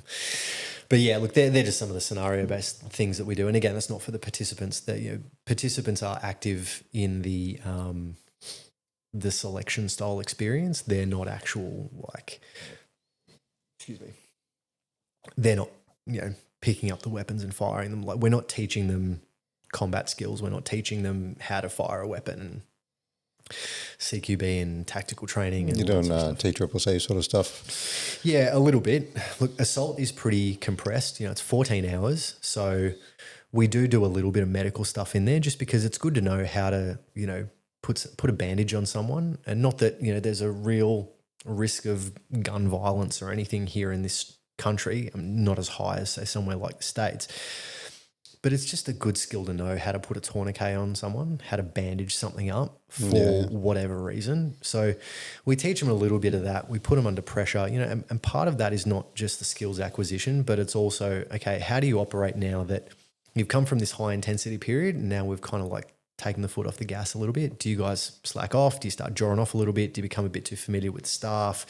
You know, do you start dropping the ball on your little 1%ers that we ask you to do? So there's this sort of flow of high intensity, low intensity to really see how people operate in that environment. And also we incorporate that into the scenarios. So it's like, hey, if, you know, we're on a scenario and somebody needs a tourniquet, well, we taught you this an hour beforehand. You as the team leader have designated a medic. Where's the medic? Has the medic got all the kit? Do they know how to use all that sort of stuff? You know, so again, it's practical skills that are important out there in the real world without doing a full TCCC course. Yeah. I mean, 14 hours, you said? Yeah. So we kick off usually about 4:35 p.m. on a Saturday, and then we finish at some point on Sunday morning, whenever it is, you know, depending on how many people we've got. And then we release them back into the wild after that. And there's, you know, various forms of coaching that we do with people afterwards as well. And it's like mainly sort of corporate people? No, man. So this gig that we've got coming up with Heart-Led Support is actually our first corporate gig, which is fantastic. We're really looking forward to it. So having the directive of like, hey, this is our team, this is what we want to build with our team, this is what we want to implement, you know, how can we do this, is really good. It forces us to kind of think outside of what we usually do. But no, the majority of people that come are civvies. You know, we've had a few people who are wanting to enlist eventually, or who since doing the course have enlisted. No. We have had 2 currently enlisted people as well. Really? Yeah, which has been good. We had a girl in the Navy who's, you know, had some goals that she had set, and, you know, through sort of mentorship and coaching has achieved those goals one at a time in the 18 months since she did the course, which was good. Nice. Had another guy who was training for clearance diver selection. I had 2 guys training for clearance diver selection too, one of which passed, which was great. The other one, I'm not sure. He's sort of since dropped off the radar. So hopefully he has, and he's been sort of like swallowed up by the, you know, that kind of like specialist serpent, and is now living the dream life. But man, we get all types. we've had like a 21-year-old girl from the Gold Coast who was a yoga instructor and, you know, fucking barely done, you know, weight training in her life. We've had a guy who was a 55-year-old combat engineer veteran from the days of fucking Rwanda, you know, like old school shit. I had a guy who was he was 49 at the time, who was in between bouts of chemotherapy for bowel cancer. Rod Surf was his name, really good friend of mine who I met through a men's work group that I facilitate with as well. And he's since died. He died earlier in the year, 52 years old, you know, cancer just fucking riddled his body. But, you know, right up until the last, man, he was out there fucking punching on, you know. And the fact that he chose to do our work when he didn't have to, you know, he knew he was going to die at 49 years old, and he's like, I still want to do this. You know, fills me and the crew with a great sense of pride that somebody sees the value in what we do and could literally do anything with their last remaining time on earth and chose to do that to better themselves just 1%, you know, is incredibly humbling. Yeah. Beautiful. What's the American stuff you were touching on before? Yeah, man. So we went international in May this year, which was cool. Had the idea to do it, probably about 6 to 12 months ago, and just said, fuck it. just went for it, man. Just, put the call out to a few of my crew who had some American friends and got in touch with them and said, hey, can you scout out some locations where this might be good? Found one in San Antonio, Texas, or in Dilley, which is about an hour south of San Antonio, called The Ranch, which is like one of the biggest tactical training facilities in the Southern Hemisphere, if not the world. Basically just like called, emailed, spammed their Instagram profile until they actually got back to me. And they're like, shit, sorry, we didn't see any of this. Sounds awesome. Hooked up a call. They're just like, yeah, man, come out, do your thing. Sounds awesome. Sounds great. And then, kicked off the marketing campaign. We ran a 24-hour event over there instead of a 14-hour because everything's bigger in Texas. And yeah, man, it was awesome. It was really, really good fun. Being in another country, getting to do what we do, but delivering the same thing and seeing the same change in people was a once in a lifetime experience. And we're going back in November, and it'll be a regular thing. Once or twice a year? Yeah, this year we're doing twice. Next year we'll aim to do 3 times a year. Oh, yeah. In a different location. So we'll probably do 2 in Texas. We're kind of limited with Texas because it's so fucking hot as well. Like it doesn't really get cold, and if it does, then it's like around Christmas time. So yeah, we'll find some other locations. The big picture goal is basically to have one sort of every month or 2 months in a different location around the States. But again, just building the business in another country is challenging. Why do you want to do that? Why do you want to spread it out over there? Why not? Why the fuck not? You can do whatever you want, kids. Whatever you want. Look, I've always had a fascination with the States ever since I was a kid. I've always fucking loved it. The Hollywood culture, the land of the free, land of opportunity. As I've gotten older, I'm just like, yeah, actually, you can fucking do whatever you want over there. Logistically, you just do the same sort of marketing, but you market to an American audience. Just retarget the ads, man. Just social media stuff as well, organic. Just reaching out to fucking everyone. Somebody likes your post, reach out to them. And again, it wasn't until, like my girlfriend's all on the social media management. She does half my social media. She does all my social media management, really. It's her whole business, her whole job. And she's just like, are you reaching out to people that like your reels? I was like, nah. She's like, fucking get on it. Why not? You've got 84 people there that have hit the like button. It's 84 warm leads. They already like your shit. It's like, again, the victimhood. Fucking do this. I just want to run my event. I shouldn't have to. Can't I just pay for this? And it's like, yeah, stop being a fucking bitch. Had a conversation with, and she's going to love me fucking, you're going to love me saying this to the camera, speaking to her. This morning, I'm just like, sounds like a lot of work that I've got to do for these social media stories. And she's like, yeah. I'm like, fucking do that. Just want it to be easy.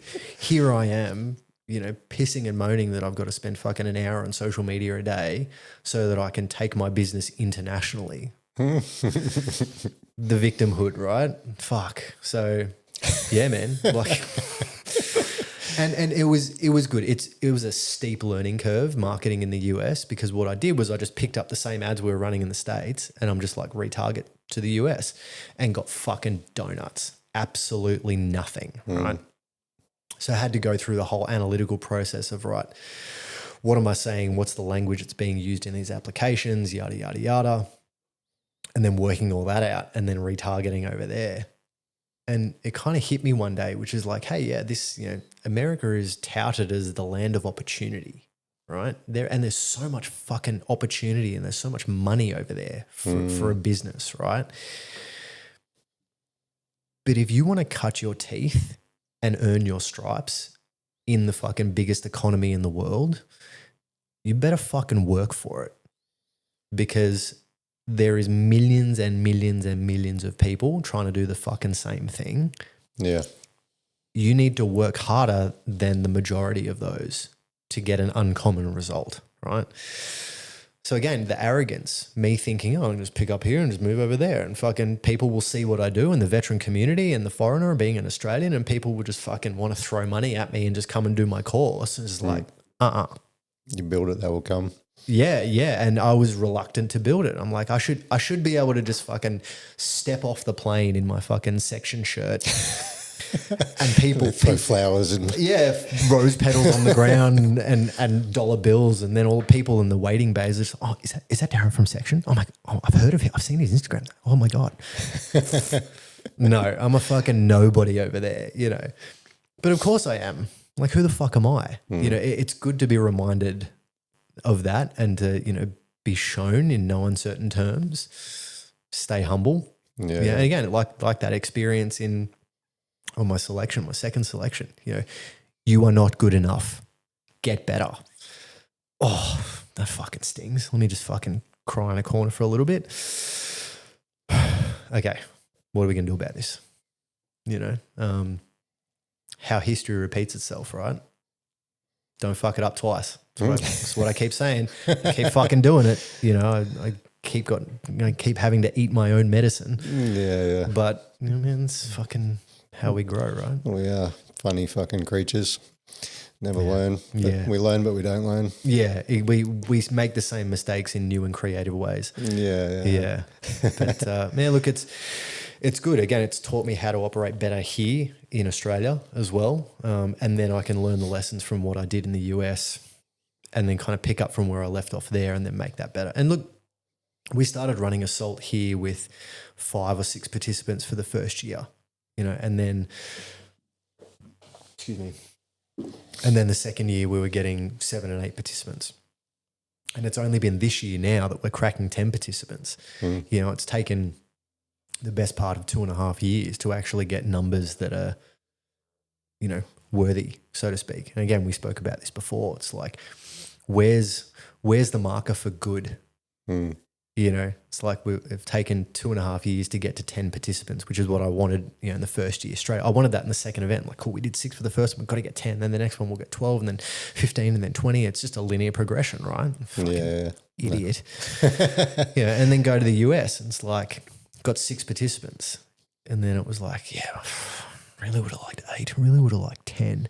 It's like, cunt, you just fucking took your business international.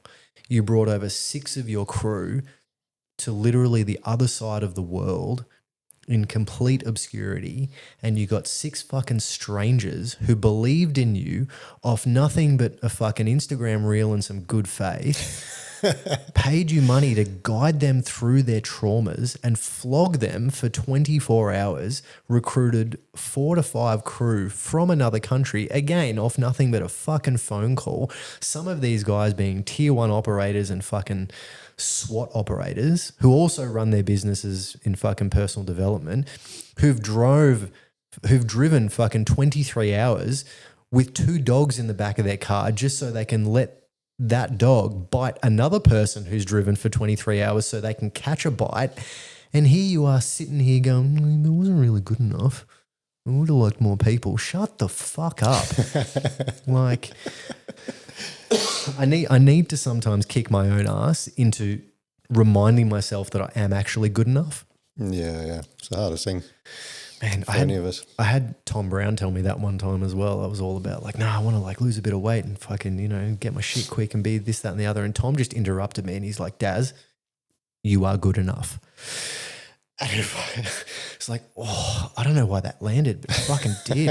It's like nobody's have actually said that to me in a long time. And he just hand on my shoulder. And he was taking the piss because, again, Tom's really serious.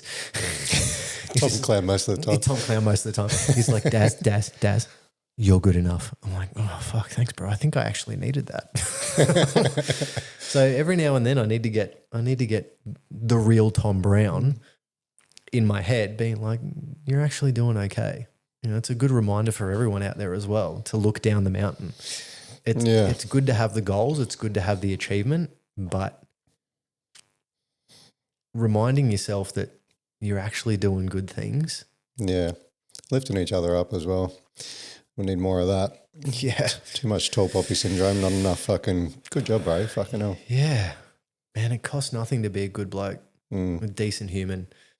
But, you know, and you're starting to experience this as well, you know, and I've haters and trolls and stuff. taken my fair share of it. Like people go out of their way just to bring other people down, you know. It's just, I don't know what it is about just the part of the human condition. Yeah. That it's so much easier to point outwards than it is to look inwards. Yeah. I'm reading a book at the moment called Think Like a Monk with Jay Shetty. It's real good for, you know, vulnerability and acceptance and stuff like that, and the negative fucking thoughts. And you know, when he went to a monastery, one of the things they had to do was when they sit around and have lunch or whatever, and they're like, oh, did you see fucking such and such did this? It's like, right, if you say one bad thing about a person, you need to follow it up with 10 good things about them. And fucking every time they come out with like, oh, did you see such and such? It's like, all right, now tell me 10 positive things. Really pulls your head in there. Yeah, man. I have a gratitude practice every meal. So like, you know, breakfast, lunch and dinner before well, that's not true. We usually eat while we're doing it, but just sitting there and actually, you know, dropping in and being present. And like you know, you can imagine no, you know what? I'm going to fucking own it. It's not woo-woo at all. It's not. It's, this is the army voice. You know, it's like, oh, it's fucking woo-woo. I'm so grateful. You know, it still lives within me. I was doing a workout with a mate yesterday and I had that voice coming up. It was just like, oh, I can't wait to fucking suck dick in this workout. You know, and it's just like, whoa, hang on. Like, are you here for a reason or are you here just to fucking take the piss? Starting off negative. Yeah, you know. So no, I have a gratitude practice every meal. You know, I sit down and I actually drop in and become present and like, what are 3 things I'm actually grateful for? And it can be as simple as like, I'm really grateful that I got to come home from the gym and that my body performed the way I wanted it to and I get to see my dog. You know, and it actually like drops me in right there. I am actually really grateful that I've got money enough to buy a fridge full of good, healthy food. I am actually grateful that it's cold today and I like the cold. You know, just little things like that. It helps to just be present and be where I'm at, and like all of the negativity and this fucking person didn't show up and this didn't come through and yada, yada, yada. And it's like being here and it's like, what's actually good? What's really good? What are you actually enjoying and are grateful for? Because you could come home and there would be no dog. You could come home and like, fuck, invoice didn't come through today. Can't get food. Can't take my missus out for dinner. You know? There's so many things that could go wrong. Could be one of those veterans that have fallen off the wagon, have no help and are just fucking sitting there being miserable. But I'm grateful I've got a support network. Yeah. I'm grateful I've got a supportive bunch of people around me that are here to help and want to see me fucking win. And I'm grateful that I can give that back to other people as well. Yeah. You know, it's an incredibly powerful thing. It is. We need more of it. What you were saying before about the gym workout, it so often, fucking, I don't know if it's cultural or if it's human, but even like here, someone's doing a marathon or something and you're like, fucking good job, man. That's fucking, you know, not many people have done that. And like, oh, you know, I wasn't fast though. You know, I didn't get under 3 hours or 4 hours or whatever, you know. Yeah. So fucking who cares? Like, you know, well, I did this or I did that. Like, yeah, but I didn't have this, or but I didn't achieve this. It's like, yeah. Yeah, what is that? I bought a house, but it doesn't have 3 bedrooms. Yeah. Dude, fuck buying a house. I can't even buy myself a new gym shirt. Yeah. But again, this is the thing. Like, what is it culturally? Why are we so reticent to receive praise? What are we afraid that says about us? Yeah, my theory is we're afraid that if we receive praise, then other people will judge us as being wankers or as gloating. Yeah. But what we're really afraid... No one likes to show off. Yeah, no one likes to show off. But what we're really afraid of is like that person's shit coming up and then projecting that onto us. Yeah, because if that person was, you know, integrated and healed and had dealt with all their shit, they wouldn't be judging as like, oh, look at this fucking wanker. They'd be like, hey, that's awesome. Yeah. Imagine if you walked into a room and you knew that no one was going to judge you and everyone was going to be supportive. Yeah. You'd feel pretty good about telling them what's going on. Fucking oath. You'd want to celebrate your wins. You'd be like, in the group chat, hey guys, I just fucking nailed this sale today. Or like I just hit a PB on this, that, and the other. You know, and instead of like, oh, fucking righto, Arnie, you know, or okay, fucking Jordan Belfort just fucking raking in the money. It was like, dude, that's fucking awesome. I'm going to take you out for a beer to celebrate. Fuck yeah, high fives. You know, like imagine that. Imagine how successful personally, professionally, emotionally you would be lifting each other up when we're lifting each other up. You know, and people laugh it off as like a joke. It's because they don't know any different. You know, and I was like this in the Army. You would have experienced this, you know, in your military career as well, in the Navy and the Army. If you lift somebody up, it's like, oh, that's a bit fucking gay. What do you want to fuck him? Yeah. Well, fucking give him a reach around. Just go behind the shed if you want, mate. Like, get a room. Yeah, like what? Because I'm celebrating this guy fucking doing something good? Like, Jesus, man. What is it? What is it about that? What is, like, do we want to not see people win? I don't know what it is. My theory is that it, you know, relates back to the convict days. And I'm sure some military historian is going to get on and fucking disagree, and that's fine. But I don't know. Like I've heard from friends who live in the UK or from British people themselves who are just like, yeah, man, it's like way worse over there. Oh, really? And maybe it's like a convict thing, you know? Or it's like, yeah, the aristocracy, the fucking wealthy, the royals, right? The wealthy people, like looking down on the peasants, and if the peasants ask for more, it's fucking like, you know, 12 lashes or something. So it's just like again, the thing in the Army. It's like, oh, yeah, I've got a question. Put your fucking hand down. All right, guys, we're going to knock off any final questions. Yeah, I'll just shut the fuck up. Yeah, it's like, that one fucking dude. Yeah, and I was that dude through Kapuka and Singo because fuck me, I just wanted to learn, right? You know, the irony that I fucking got bozzed because I didn't want to learn when I was in the battalion, but I was the fucking guy who'd be holding everything up when I was training. Not lost on me. But again, I'd be the one that's like, no, I want to fucking understand this. I want to know it. Put your fucking hand down, Hurford. I'm like, oh, okay, sorry. I'm going to fuck myself then. I would always envy those people. Like, I wish I had the fucking balls to put my hand up and ask a question. Instead, I'd just sit there and go, I don't get this, but oh well. Let me ask you this. When someone did ask the question, were you like, oh, okay. Yeah. This is the thing. That person has to simultaneously, inadvertently what they do, that person simultaneously wears the heat for asking the question, but also gives other people permission to actually learn something.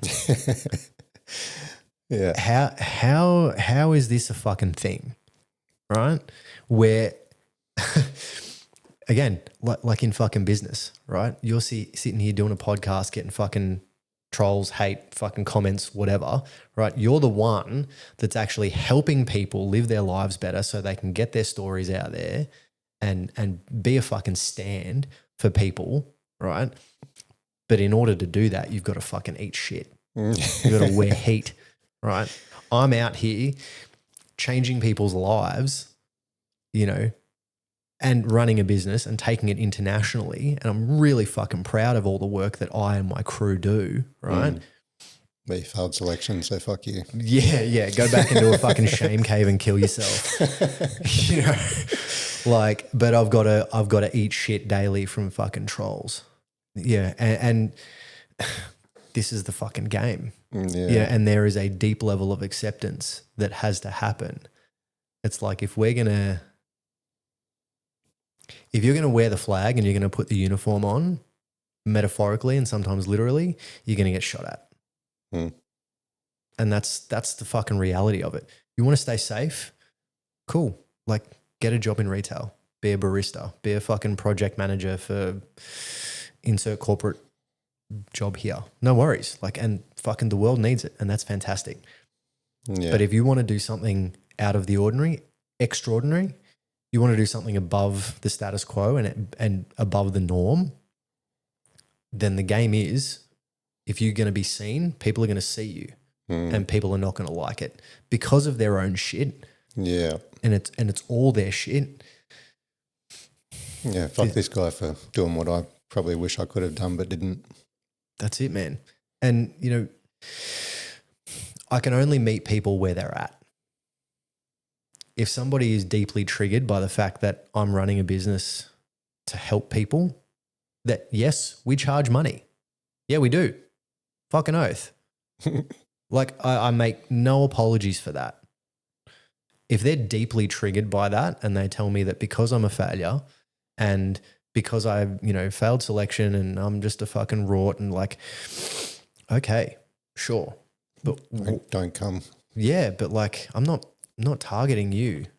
If you want to come, shit, I'll give you a free spot on the course because there's shit going on that inadvertently isn't working for you. But yeah, and again, in that, people are going to feel called out. Good. Be called out. You know, hold the mirror up. Like it serves nobody anything to point the finger outwards and just put people down. Absolutely fucking nothing. No, it's not the fucking happy, self-fulfilled fucking people that are pointing fingers and throwing shade. No, man. Like, again, I can only meet people where they're at. Like, if they're really committed to wanting to be a victim, be a troll, point fingers outwards, stuff like that, it's like, hey, I'm not here to change your mind. You know, I'm here to help the people who are willing to be helped and who want help. But if you don't want that, if people just want to stay there and be hateful on other people, like, cool, man, go do it. Do your worst. I'll show you how to run a Facebook ad campaign and you can do that and just so you can hate on me. Like, go nuts. Or anyone. Let's get some of the other veteran-owned businesses in there as well and fucking selling T-shirts and get some hate on them. Spread the love. No, I'm kidding. Those guys are great. I love them. They're awesome. Please don't hate on them because I need more gym shirts. Send me a shirt. Yeah, also send me a shirt. Fucking, so what's coming up? We are running our next assault on the 30th of August. We've changed venues, so we're running it now out of Toowoomba because the venue that we had in Nambour up in the Sunshine Coast has unfortunately had to shut down, which is a real shame. We got our start there and it was really, really sad that happened. But it wasn't because anything happened there. It was completely, section is void of all liability. But yeah, we've just had to move locations. So we're out in Toowoomba now, which is a much bigger property. So much more room for activities, which is great. So yeah, we'll be running our corporate event there next week, next Friday. And then Assault is on the 30th of August, which is a Saturday. Still got a couple of spots left. So if you're interested, DM me. And then, back in the US, back in Texas in November 1st. So we'll be back out there with some new crew, some old crew, couple of dogs, maybe even a chopper this time, which will be cool.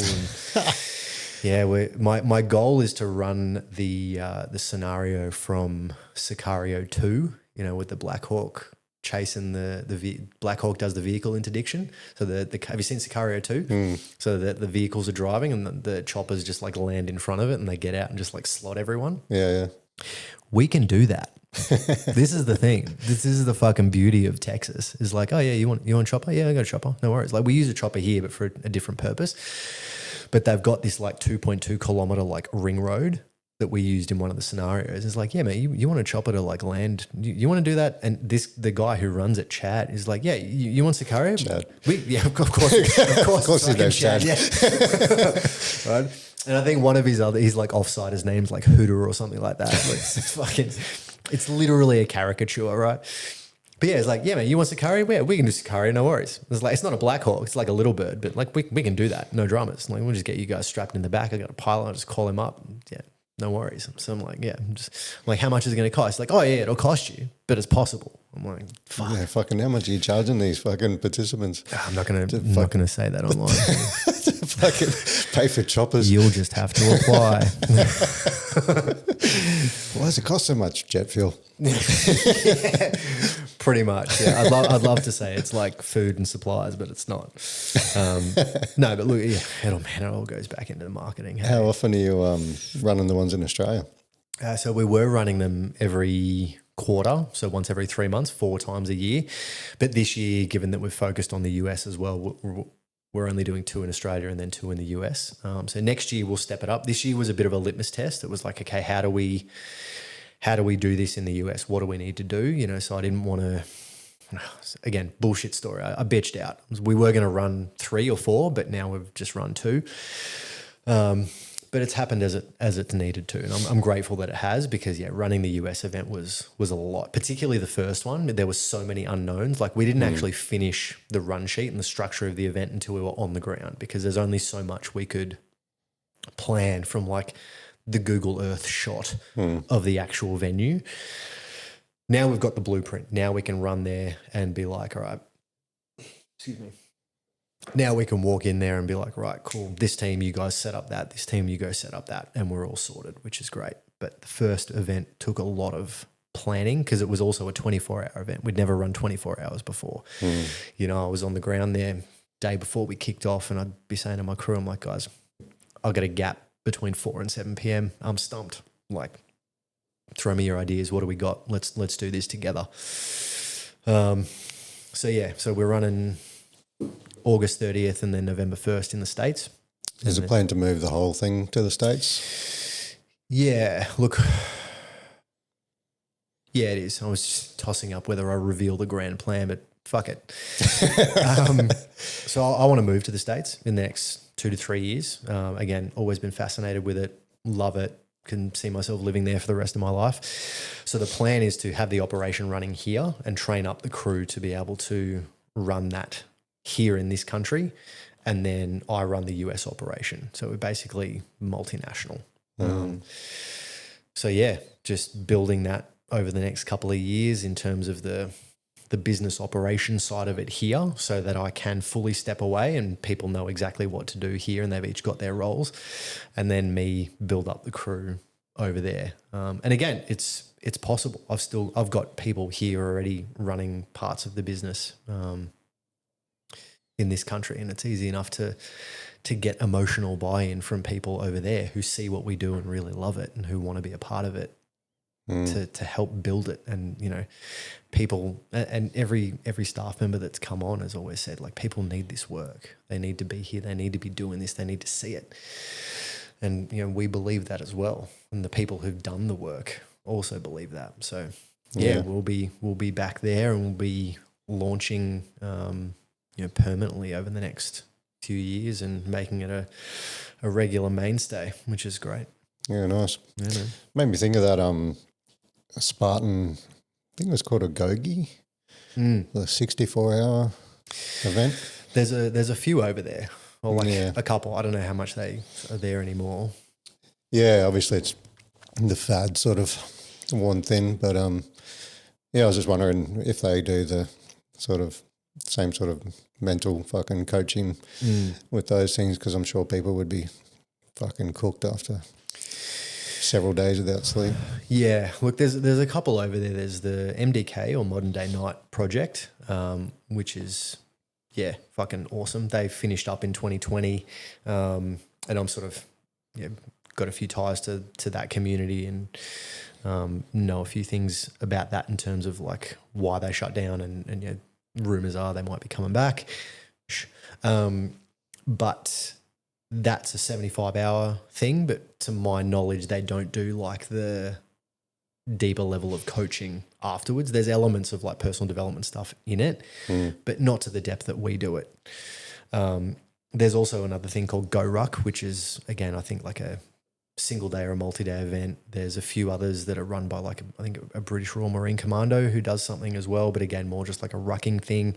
There's other boot camps. I know SEAL Fit used to do something. I know SOCOM Athlete do something as well. SOCOM Athlete's a really interesting one because they're actually officially tied to US DOD, like Department of Defense, and they actually have SOCOM current serving instructors, and it's almost like a recruiting ground.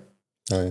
So if you do really well, then they're like, hey, like we want you to come and try out for real. Or I think that course gives you almost like a recognition of prior learning type thing. It's like, all right, you've already done like the pre-selection. Now you get to go and do the real thing or something like that. But they have people in there who are like, hey, we just want to recognize, SOCOM athlete number 46, Private S, who's just passed his underwater dive school kind of thing, So it's basically like a filtration funnel system into actual SOCOM over there, which is really, really fucking cool. I don't even know if it's open to civvies. I think it might even be only open to people who want to try out for SOCOM. But I know the SOCOM athlete page, they do like workouts and all that sort of stuff. So there's a couple of things over there. Land of opportunities, you say? Mate, this is just it. And there's plenty to fucking go around. Yeah, this is the market's thing. huge. Like we've had people come and do our course who've done other courses by like Scott Evanett when he was running MNO or My Next Stop. And they're like, yeah, they were both fucking awesome, but they're both different. We've had people do the Mill Cadre Camp. I did the Mill Cadre Camp. I think it's a fucking excellent course. The Mill are fucking incredible at what they do, run by all ex-SF dudes as well. They're running the Tier 1 games now as well, which is the first of its kind in Australia, which is like combined fitness competition and then live shoot at the end, which is fucking great. They do it all the time in the States because America and guns, right? But here it's like wrapped up in red tape. But the Mill run the Cadre Camp, which is 36 hours. And I did the first one they ran in Brisbane. It's fucking brilliant. I've also had people who've done Cadre Camp and do our work, and they're like, yeah, they're both fucking excellent, but they both do different things. There's plenty to go around. Yeah, for sure. Which is the beauty of all this sort of stuff. You'll get different things from different people. Yeah. Nice, man. Awesome. You've gone through some fucking ups and downs, but obviously it's just made you more resilient. And I like that you've taken those fucking failures, so to speak, and turned them into something so positive. Thanks, man. Yeah. Yeah, look, it's been a journey, but this is what it is. This is part of what we teach. We base what we do off resilience, teamwork, and leadership. And resilience is about acceptance first and foremost. Accept, right? This is what's in front of me. Yes, I failed. Yes, I didn't get what I wanted. Okay, cool. The second step is commitment to the process and detach from the outcome. What's the process? I need to get my fitness back up. I need to get better soldier skills so I can go for selection. I need to do this. I need to do that. Of course, I want to pass. I can be focused on that. But if I don't pass, I'm not a fucking failure, right? So detach from that outcome. And the third part of that is go again and again and again and again and fucking again.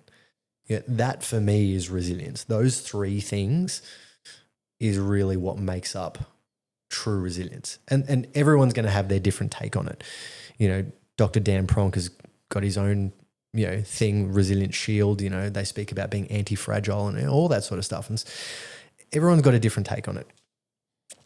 And everyone's right. This is the thing.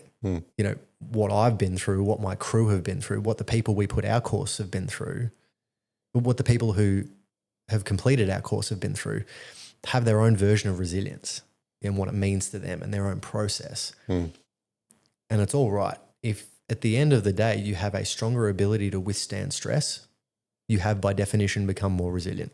Yeah. That's it. It's really fucking simple. As Rocky said, it's not about how many times you get knocked down. He did say that. He really did. Cool, man. Cool. Fucking thanks for taking the time and having a chat. Thank you. Nice to meet you. Yeah, you too, bro. All right, cheers, bro. Cheers, man.